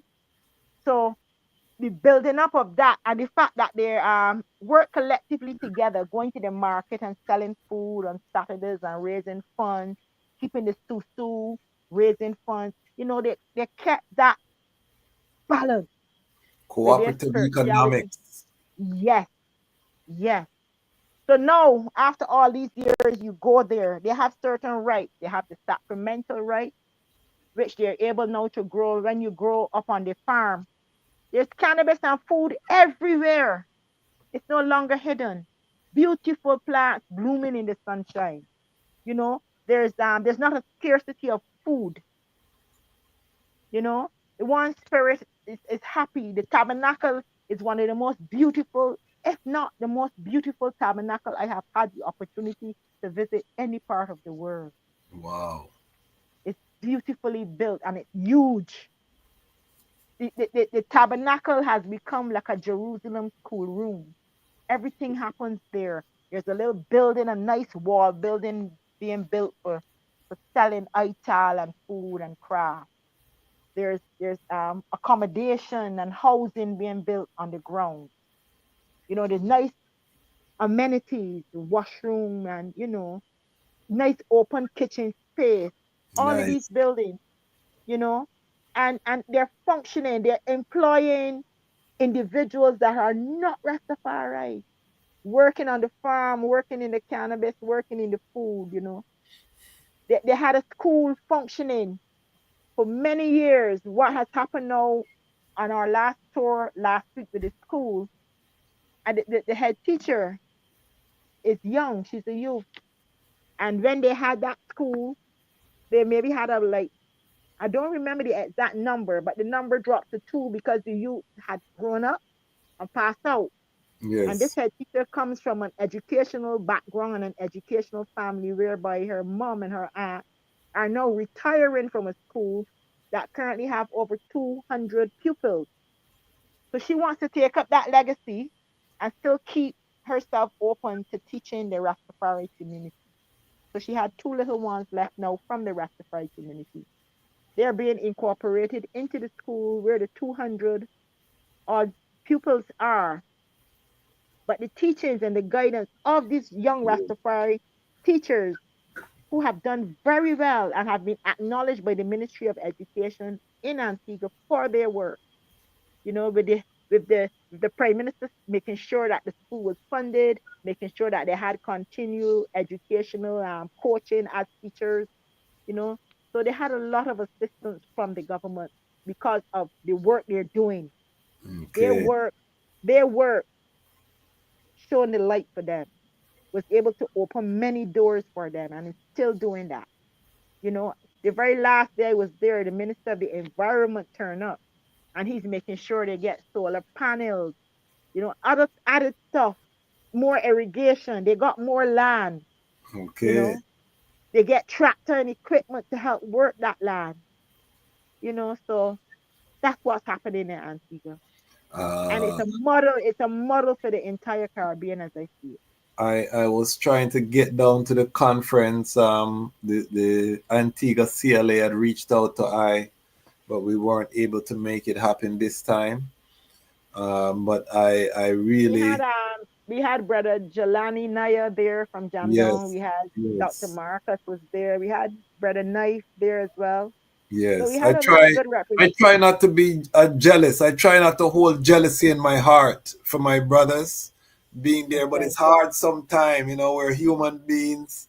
And sometimes, you see a brother, because I spoke with Marcus, he was there, and when you talk to someone and you can hear the smile in their voice, you know what I mean? I And tell you, I mean, I go there often since COVID. I hadn't gone there. I was vexed with Grafton. How dare you say to me I can't come unless I'm vaccinated? yes, And I not coming. I not going. So it was really a joy to go there again and sit amongst brethren and sistren. It was even more joy to see the huge attendance from the islands. yes, We are yes, about to do great things because we're going to focus on the creed. Our priority is food sovereignty, inclusive of cannabis. Our yes. priority is to build our businesses. Yes, You know, the economic base. We have to build yes, our economic base yes, first, yes, and then yes, from there, all yes. things will spring And forward. remember, praise the Most High and keep yourself in a very spiritual line of things Yes, because the yes, spirit must balance the economic. And I'm proud that I can sit amongst ones who sit with integrity and who carry themselves with discipline. The real Rastafari way. When I sit up amongst these brethren and sisters from through the region and here in Barbados as well, in terms of us who trying to build a vibe. So yes. yes, I.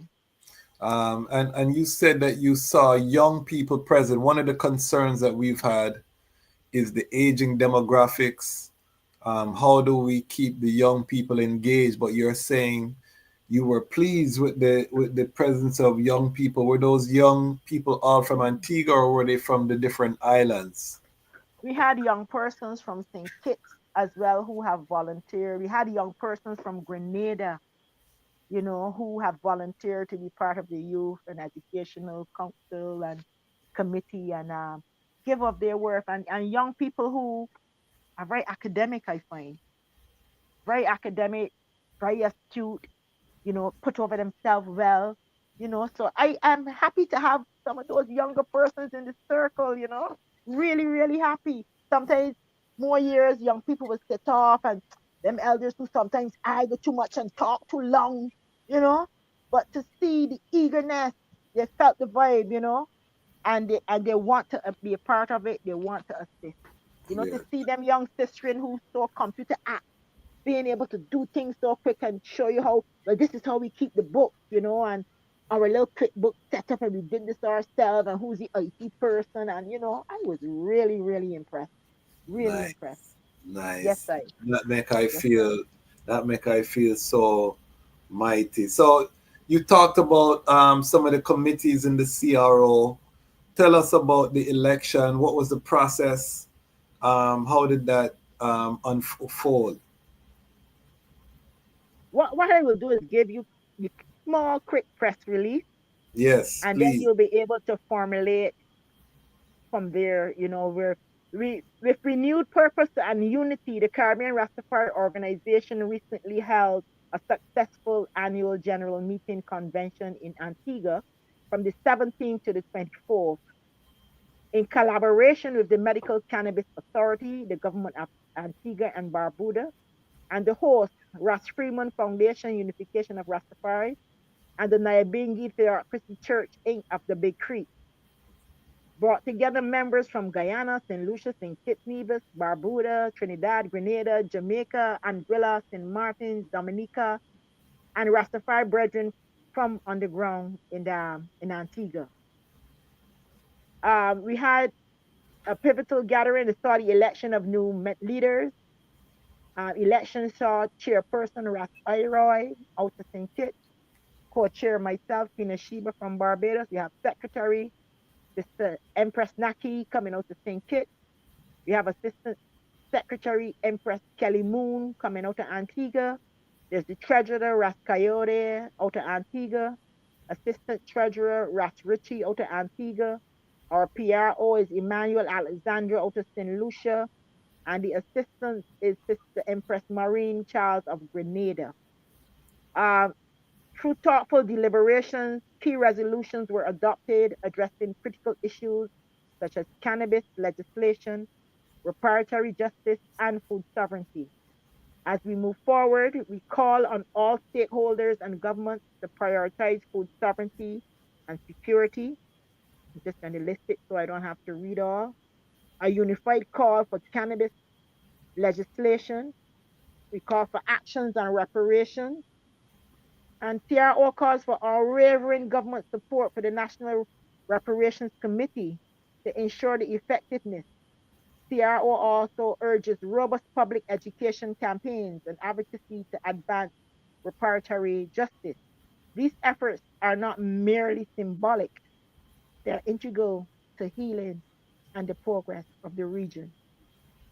The C.R.O. challenges the Caribbean government to uphold their commitment and work collaboratively towards these critical resolutions. The time for change is now.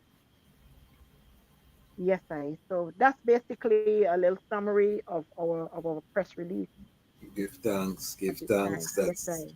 so powerful. What is the C.R.O. position on repatriation? Yes, we spoke to repatriation as I had used the term earlier, resettlement in Africa. Um, I was looking to give a little note on a briefing of what the repatriation committee, because that's very important, Yes. what we're putting forward from that committee. And we will, over the coming months, we'll interview the chair of the C.R.O., the PR. We'll make sure that C.R.O. agenda is highlighted on this platform. We are Rastafari Independent Non-Aligned Media Family, and we are committed to ensure that we break down these barriers of communication between the islands, between Africa, the Caribbean, the diaspora. One Rastafari, we are on this Unity journey. If you are watching live, welcome to the fastest growing Rastafari platform on the planet. Let us know where you're watching from. We have the co-chair of the Caribbean Rastafari Organization, Queen Asheba, one of our great matriarchs of the Nyabingi Order. We are edifying ourselves about the historic conference that just took place in Antigua, an election of a new administration for the C.R.O, and now we are coming to the topic of repatriation. I said, is today Burkina Faso Day or Ibrahim Traore Day? I don't know if we need to call it a day. Time will tell. But now we want to talk about repatriation. Let us know where you're watching from, Lion Pride family. If you have any questions for Queen Asheba, put them in the comments. Tell us, what is the C.R.O position on repatriation? Our position is that we have been well represented for this last decade of the oh dear, my memory went missing. But we have been participating in a lot of the United Nations conferences of persons of African descent. You know, Brother Steve Reed has been very forward in that. He has been the one sitting in at all of these meetings, whether it be with the African Union meetings, whether it be with the CARICOM meetings, CPDC meetings, as it speaks to reparations. Our position always is and always have been that we will not separate reparations with repatriation or resettlement in Africa. But the point is, we have recognized that at this stage, we have to be integrally involved in helping ourselves to move. Our reparations must start with self. We had a lot of discussion on that. We have to start the repair internally on a personal level, on a Rastafari community level, on an African conscious mind, on an African minded people level. So those are the things. So we need to be pushing how to teach our people how to feed themselves, how to take care of their health, you know, what type of areas they can look for to edify themselves and lift themselves up as African people. We have started to do trade on the continent with some of our Rastafari brethren and sisters on the continent. You know, one brother has even started to build settlements in terms of accommodation that if one's per se is going up to Ghana and would like to stay amongst Rastafari people and be hosted by Rastafari people. Once from here in Barbados has started and have also met with other ones from across the region in Ghana who are doing likewise, whether it be setting up an ITAL business. So the networking has started in the Rastafari community as it relates to us having that foot on the ground. You know, we can, if any of us are traveling to the continent, you know, like you know, Brother Bosco, we can call any of those brethren and sisters anytime and we are at home. That is important. The very first time we touched down in Ghana was my first visit to the continent. And to come out of the airport and see a big contingent there waiting to welcome us, red, gold, and green flag, and you know, oh man, I get in the goosebumps all now. It was such a it was such a powerful feeling to be coming home for the first time and being welcomed home by Rastafari underground. Yes. And being, talk to you us know, talk so to us about that journey in 2019. C.R.O traveling to Ghana. What was that journey like, and what were some of the outcomes? that journey made I very much aware that mystically Rastafari are currently now a lot of INA on the same wavelength. To go there and know that we've been here on this side of the world trying to organize and centralize and forming legitimate organizations, you know, that have legitimate elected leaders and to go to Ghana to meet some of these ones for the first time and realize the work is the same. They're doing the same.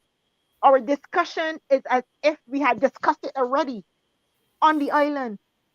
So that was very mystic and very powerful. We had brothers there like Brother Tau Tau out of South Africa. I mean, very powerful warriors, and we were able to break up into the working committees and discuss these things. And then when we went home, as I say, we start to trade, however small. It has started. Brother Steve is currently doing tours to Ghana from Barbados. All now he's in Ghana. So these are the things that we can say, yes, this is actually happening. You know, some ones have decided, no, in our lifetime we mightn't see that. We can't wait for no payout to all these monies and reparation and all this stuff.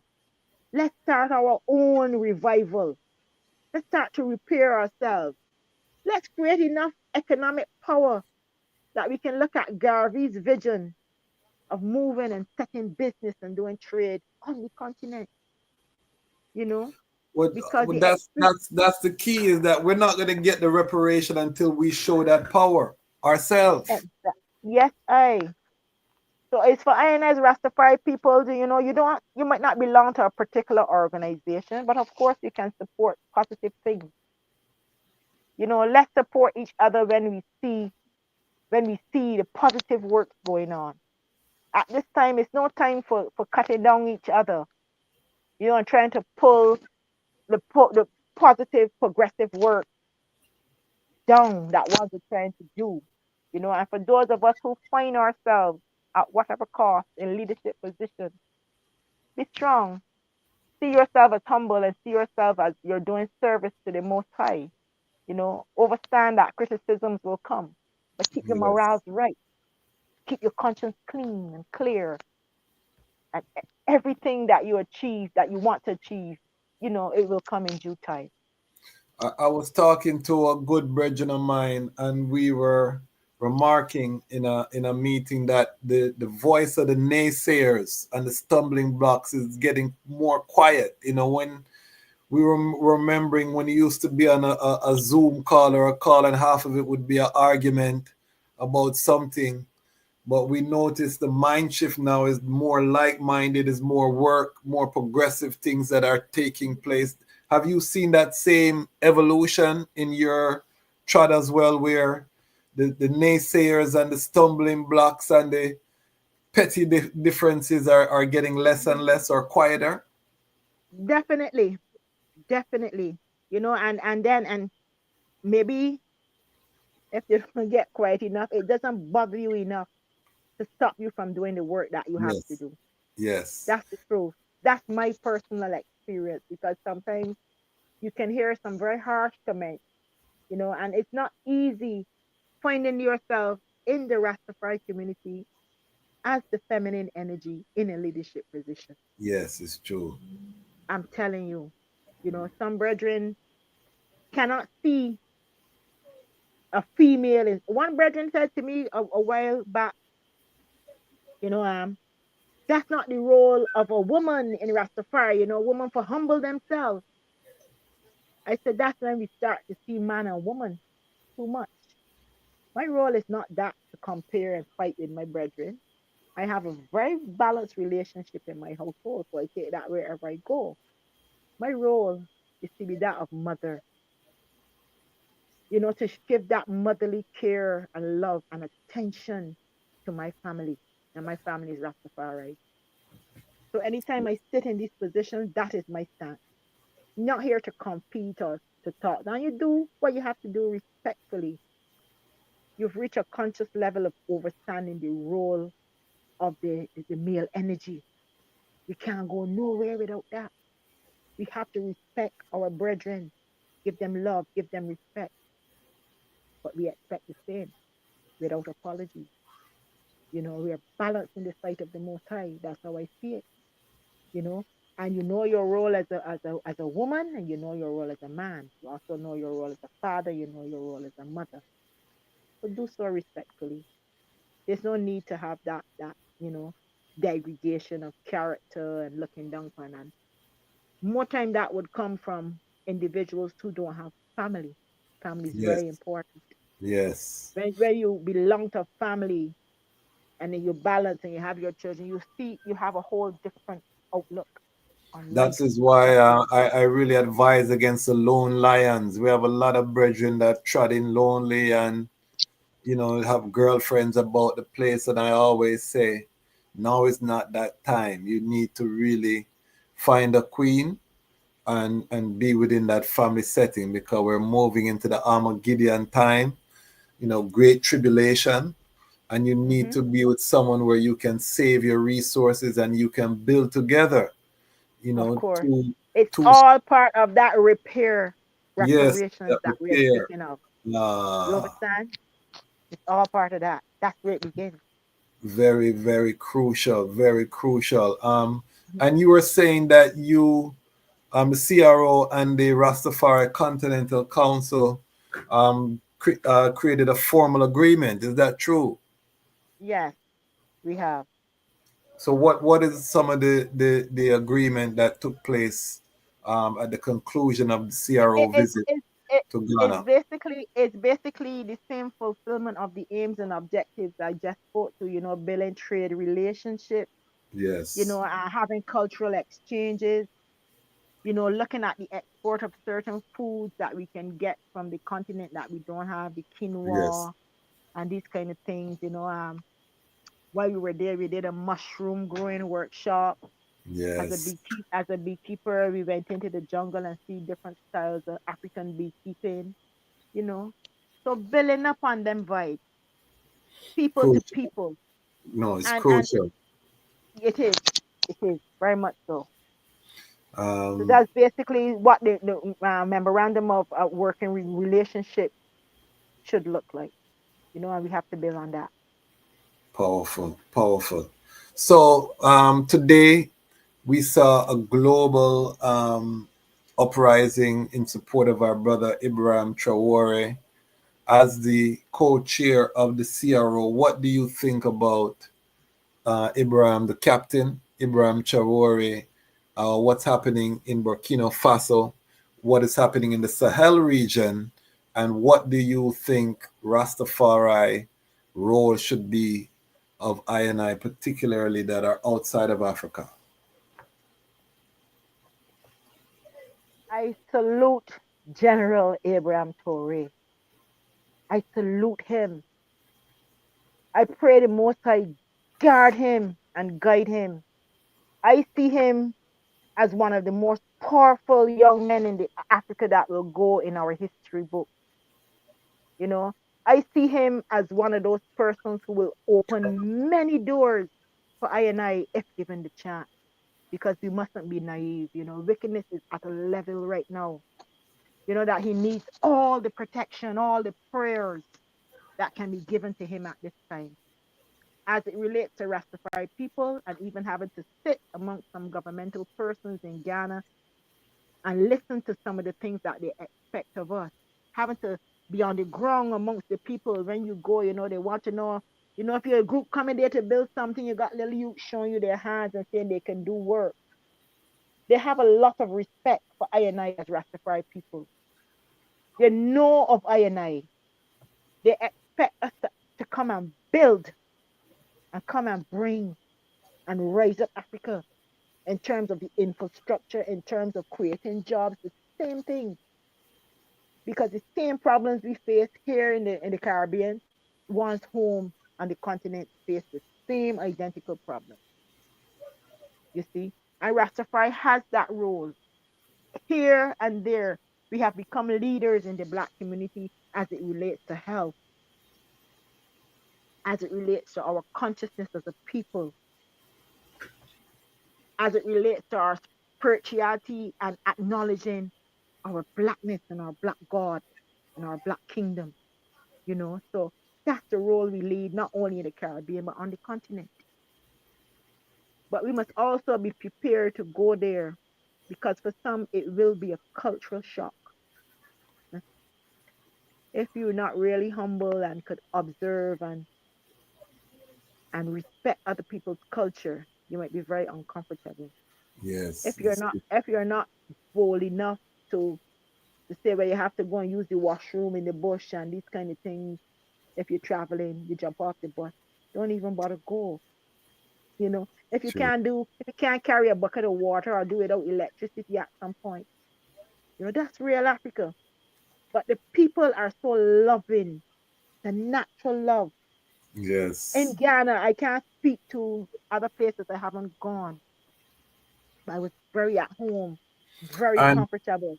I will say that it's changing rapidly. So when I first went to Ghana 2005 to the Ghana of today is a massive change, and 10 years from now Africa is going to change in terms of infrastructure, bathrooms, Definitely. access to electricity, water. So it's still in that development phase, but Africa today is not going to be the Africa 10 years, 20 years from now, Yes, because I. they are reclaiming their resources. And that's one of the things that's so powerful Mhm. about Ibrahim Traore and the Sahel is that they've created a development bank, Yes, I. backed by their gold Bank it mine. all up. Yes, I.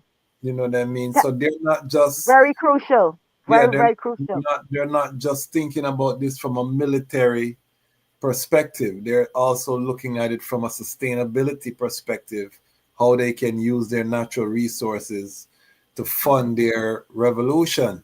So this is very, very unique. I have an interview with Daddy Bosco coming out on the platform tomorrow. The entire month of May on this channel will be African liberation theme. And we'll also be starting our series on Rastafari and STEM, science, technology, engineering, and mathematics as a Mhm. pathway to liberation. We're going to be interviewing some of our brethren and sisters in Africa. We're going to have an African Rastafari panel discussion. So stay tuned for all of that in the month of May. We have African Victory Day, May 5th, and then we have African Liberation Day, May 25th. So this has to be Africa month, May, African Liberation Month. But in my interview with Daddy Bosco, he lets us know that Burkina Faso does have a Rastafari community. So we're going to see if we can connect with them if they speak English. We'll have them on the program. If not, then, I mean, because Burkina Faso, they speak French. So it may not work out. I grew up in Canada, but my French is not so good. So I You can't, have to get an interpreter. yeah, I have to maybe get an interpreter. So maybe we can arrange that as well. But what we want to do is to start to bring those voices to the global line, because the African Rastafari, it's time that their voice is heard. They have to tell their own story. We are coming home, but they also have a journey coming from their traditional African houses, embracing Rastafari, and the like. So I'm looking forward to that. If you are watching, we are coming close to the seal. I want to open for some questions. We have 40 people watching live. Hundreds more will watch the replay. But if you're watching live and you have a question for Queen Asheba, now is the time. Put it in the comment section. We are the Lion Voice Network. We're talking with the co-chair, the newly elected co-chair of the Caribbean Rastafari Organization. Also, if you're watching live, let us know where you're watching from. Check in all our Lion Pride. Let us know, because we know we are global. This is not a local platform. So let us know where you're watching from. We are so excited to have the co-chair of the C.R.O. All right, we have a question here from Osula. What, Rebel Mama? What does the C.R.O. think about Rastafari seeking reparations from Caribbean government for years of systematic oppression, whether it be monetarily or through specific funding for Rastafari empowerment? Excellent question, Osula. Again, if you have questions, put them in the comment section. What do you say to our sister? Of course we do. We must hold them accountable in terms of reparations to us, specifically of the Rastafari community. But I also think the Rastafari community must position ourselves through unity, through a good diplomatic relationship that we can actually have time to have these conversations with our government as it relates to cannabis, as it relates to um, acquisition of land. These are the areas that we are focusing on as ICAR Barbados, as C.R.O, in relationship to, having being present around these tables when they are discussing whatever moves are to be made about cannabis. That is where our reparations will come. And that's how I see it. And I think we need to ensure that when we get these lands, we get the title for the land and the deed, not lease land, but land that is owned in perpetuity by the Rastafari community as reparatory justice, because we were denied access to wealth across the Caribbean. We were persecuted, and this has led to our economic disenfranchisement. And so as a repair to that, because we have brought so much to Caribbean culture.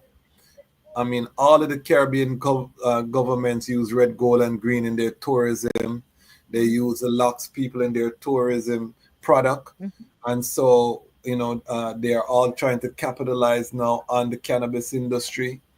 All of these things were built on the back of Rastafari. So land is the basis of wealth, but we should not accept only lease land. We should strive to make sure that our organizations own the title, and that these titles pass down generation to generation for the Rastafari community. Very, very serious move. That is what we aim to do as well. Make sure that we have rights to these lands, that even if we're not here, our foundation is. That is critical. That is the basis of wealth. Some of the trees that we plant, we will not eat from, but we want to make sure that they are there for Rastafari people. But they must be planted. You have to find time to do it. Bongo Rowan, I believe he's trotting in from Grenada. Give thanks, I sister and Rasquasi, the rise of Africa is inevitable. I agree with my brother. Big up yourself, Bongo Rowan, all of the works that they are doing as a young Rastafari angel. We have so much potential, and one of the things I want to do with this channel, Queen Asheba, is to restore the confidence that we have in ourselves as a people. By bringing on people like yourself who are doing great things, I want us to see the greatness that we possess across the world. You know what I mean? Young people can see that we do have strong families. We're not all just broken families and dysfunction. No, we have generational families in the trad now. We have people who are business owners. And before we leave, talk about your business with your king man. As an entrepreneur, you have a ITAL space in Barbados, please. Because before we leave, let me just say this. One of the things I want to do with my audience is we want to practice radical collective economics, meaning when I bring a guest on the platform, I want the I to be able to tell the people how they can support the I economically, and then I want 10,000 people in the Lion Pride to spend their money with the I, $10, $20. Can you imagine if every time a guest come on and 10,000 people spend $10 with them, what we would be doing to Rastafari culture globally? And it only costs an individual $10. It doesn't break your bank, but think about what we do to that guest. And then we would ask that guest, spend some of that money with other Rastafari businesses. This is how we now can create that cascade, that economic revolution that can allow us to rise ourselves collectively out of poverty. This is how I look at Rastafari independent, non-aligned media. Not just we watch and then you send me a message and say, yes, Rasquasi, me love what you're doing, it's great. To me, that is nice, but that is not revolutionary. The revolution come when Queen Asheba answered this segment and she give us her email or she give us and then we send money to her business, or everyone in Barbados who watch this go and spend with her. I want her to leave this platform with $500,000 in her account. And she said, nice, give thanks. You see what I'm saying, Queen Asheba? That's my Yes, vision sir. for the Lion Pride, is that we Yes, sir. create a radical cooperative economic $5, $10. We show the power. You know, we're approaching 40,000 people in the Lion Pride. So I can imagine, and again, if it's 10,000, it don't have to be the same 10,000. You know what I mean? It can be a different set of ones each time. So if you spend $10 a month on Lion Pride guests, it's still mighty if everybody does it, because that money is circulating. So with all of that said, I'm long-winded, so forgive I. With all of that said, tell us about your business and how the Lion Pride can spend money with the I and the I family, or a cause that is dear to the I. Firstly, our business is called the Rastafari Health Trade and Culture Circle. Our business have been going now some 15 to 16 years or a little more.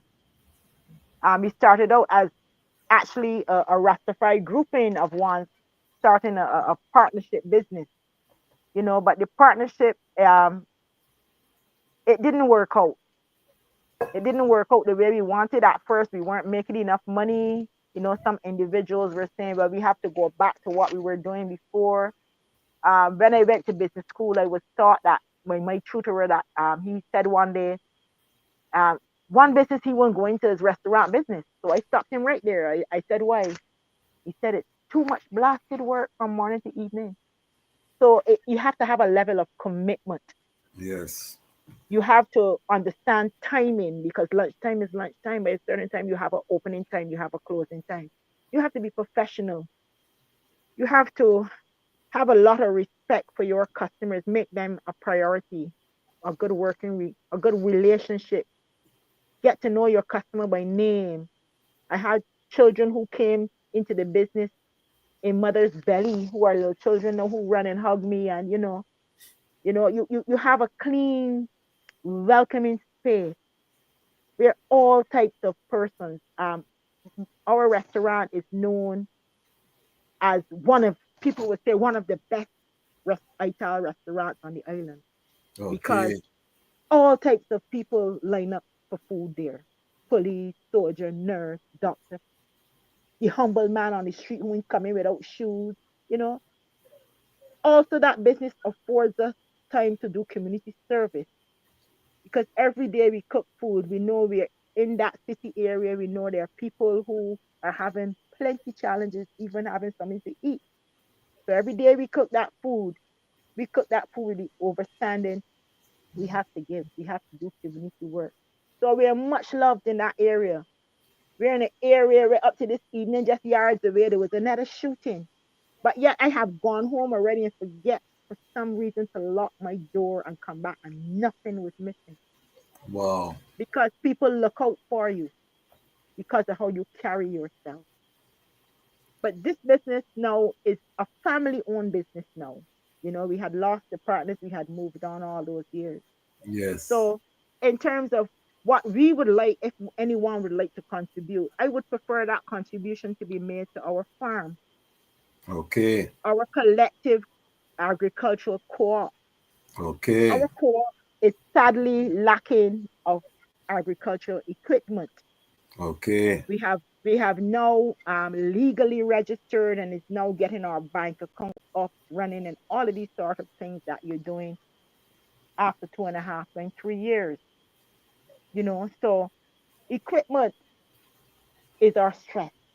Okay. When we have our crop plan and we have to wait so long to get the plow, if we had our own little plow as we're planning to do, and very soon, whichever way we're going to manifest that, Yes. then we'll be able to rotate our crops quickly and manage it, even if you don't have the amount of hands that you would like.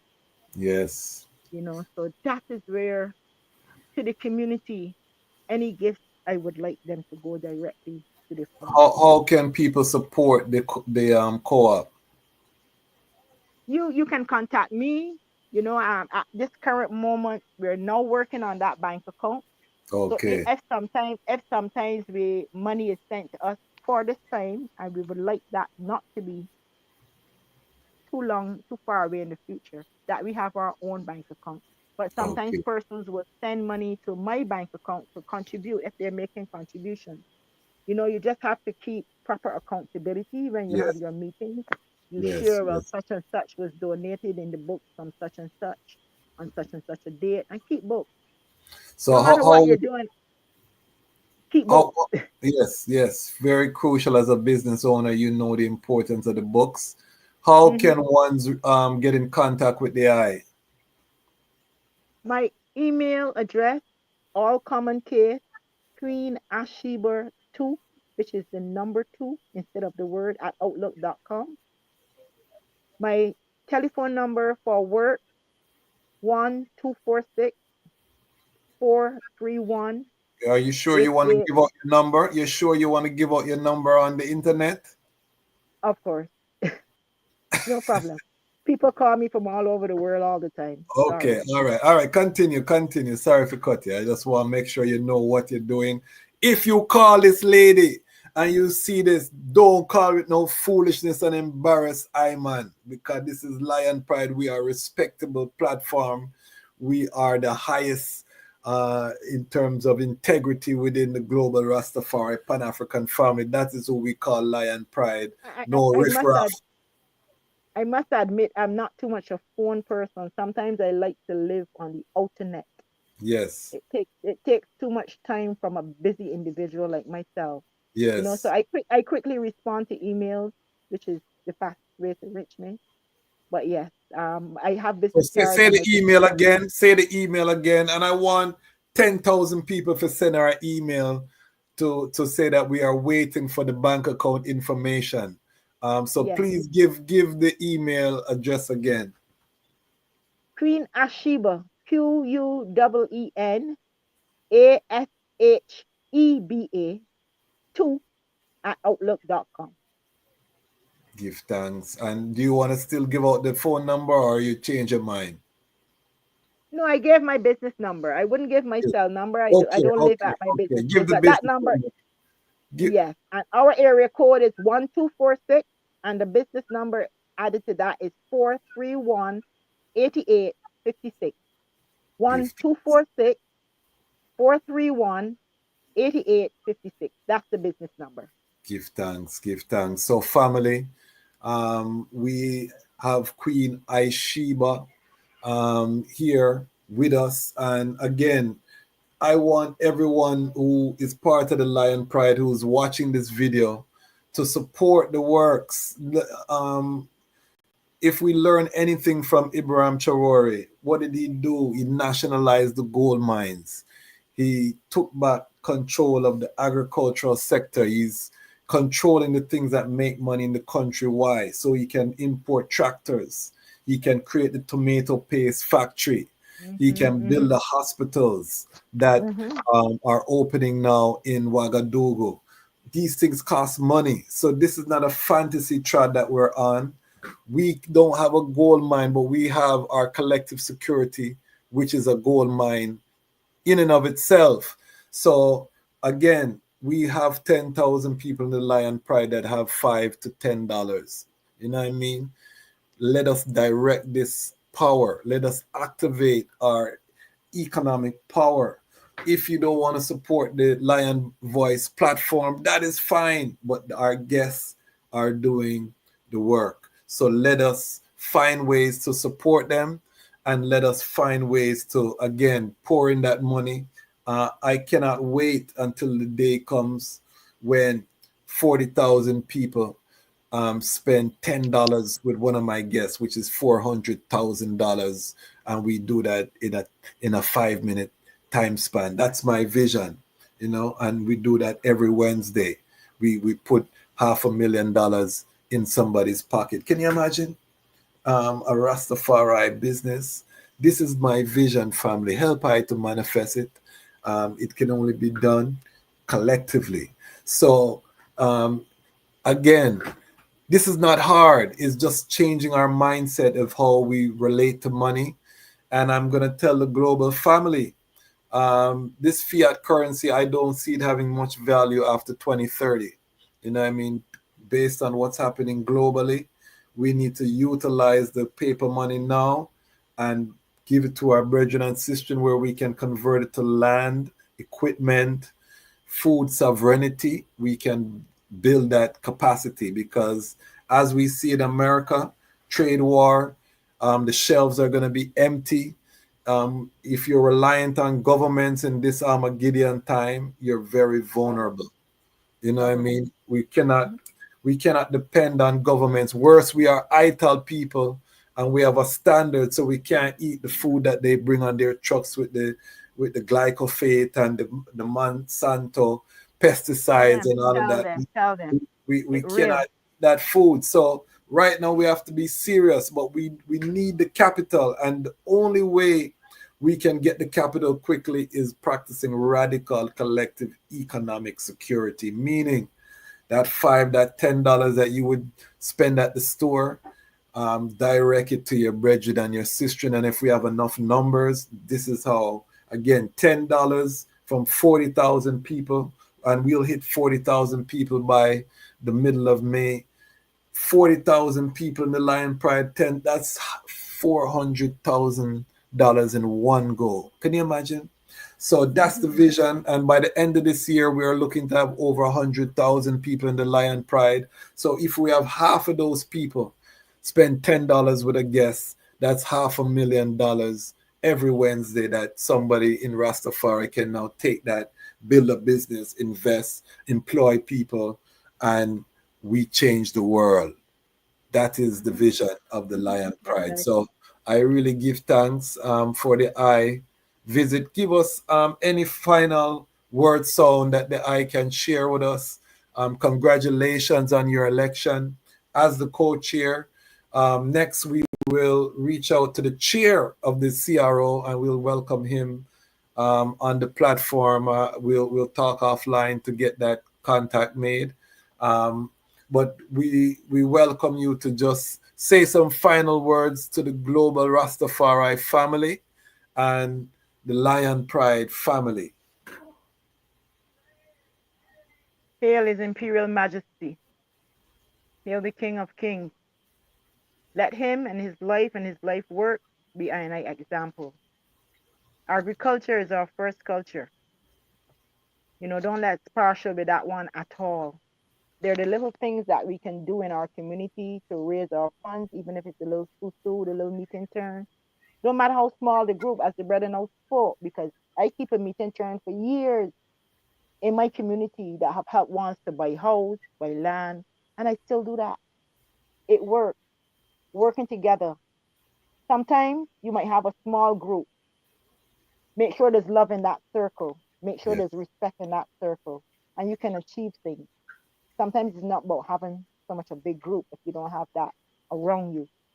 But sometimes small groups can do some very powerful things. So that's my advice. Stay conscious. Keep your words sacred. Keep your food sacred. Practice sacred movement. Hold strong to your faith. Love one another. Love self. Just know you're beautiful. Just know you have a purpose. Collective security for surety. Actually, that's the fire. Haile Selassie the first. If you're just joining us, we have here the co-chair of the Caribbean Rastafari Organization, the newly elected co-chair, matriarch of the Nyabingi House of Barbados, the chair of ICAR, Barbados Rastafari. What does ICAR stand for? ICAR stands for the Ichiruganim Council for the Advancement of Rastafari. Ichiruganim being the indigenous name given to Barbados before it was called Barbados. Okay. It meant the red land. Give thanks. So You heard it here. Caribbean is uniting. You saw if you came early, Jamaica is uniting. Africa is uniting. Rastafari is rising. A young captain from the land of the upright people has risen. The Sahel is uniting. Africa is waking up. The youth of Africa have taken their future into their hands. We as Rastafari are reclaiming our space within the Pan-African reality at the forefront as it should be. We are headed into a golden era. Yes, it will be a time of great tribulation as Babylon fall, but I and I who have prepared shall reap in joy. You know what I mean? This is our time. This is our moment. Let us seize the moment. Again, radical collective economic security. Every mickle make a muckle. One cocoa field basket. We are powerful beyond belief. We are the future that we want to see. We have to build the alternative. No one is coming to save us. We are the children of His Imperial Majesty Kadamawi Haile Selassie I and his chosen queen, Empress Menen. And now the time has come for the lions to tell our own story. And this is the lion's voice. Rastafari. And the time has come for the lions and the lioness to tell their own story. This is the lion's voice. Give thanks and praise for the wonderful blessing that's been poured on me. Give thanks and praise. Jah use it as an instrument to set the people free. Jah give her the powers to chant. Jah give her the powers to chant. Rastafari, the lion's voice. What are you waiting for? Come together, calling from near and far. Know who you are. What are you waiting for? Rally up, it takes the dust. What are you waiting for? Ancestors paved the way for us. Yes, I am Ketis Oyonde, asking, what are you waiting for to come together? The time has come for the lions to tell our own story. This is the lion's voice. Yes, job people, this is Michael Shemai representing. I will say, hear the lion voice, saying it is time for the lions and the lionesses to tell their own story. King David killed Goliath with a stone, we original dread. The fittest of the fittest shall survive. My people, open your eyes. Wake up. Blessed love, this is Queen Omega representing for all lions and lionesses. With the lion's voice, we come to tell our story. Rastafari live it. Hey, the lion's voice. Rastafari. Amina, the time has come for the lioness to tell our own story. No surrender, no retreat, we are Jaja soldier. Rougher than the streets, tougher than a boulder. Bigging up Lamb's voice. Now put it. I Jalifa said that. I will never stop, hail the Most High, and I will never stop, call Rastafari. Blessed love, this is Kushite representing for the Lion's Voice. We are here to tell our own story, Rastafari. Yeah, David Trent of Steel Pulse, and I'm saying hail to the lion voice because it's time that the lion have its voice, have its own story. Says I'm stepping out here. Hear me now. Yeah, the lion's voice. Raw.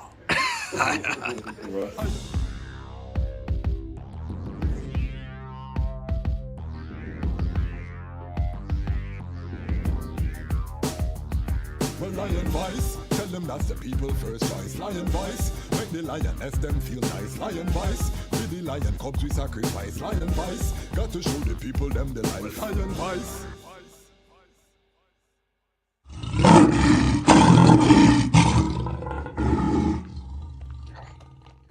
Jano, I'm so hungry, bro.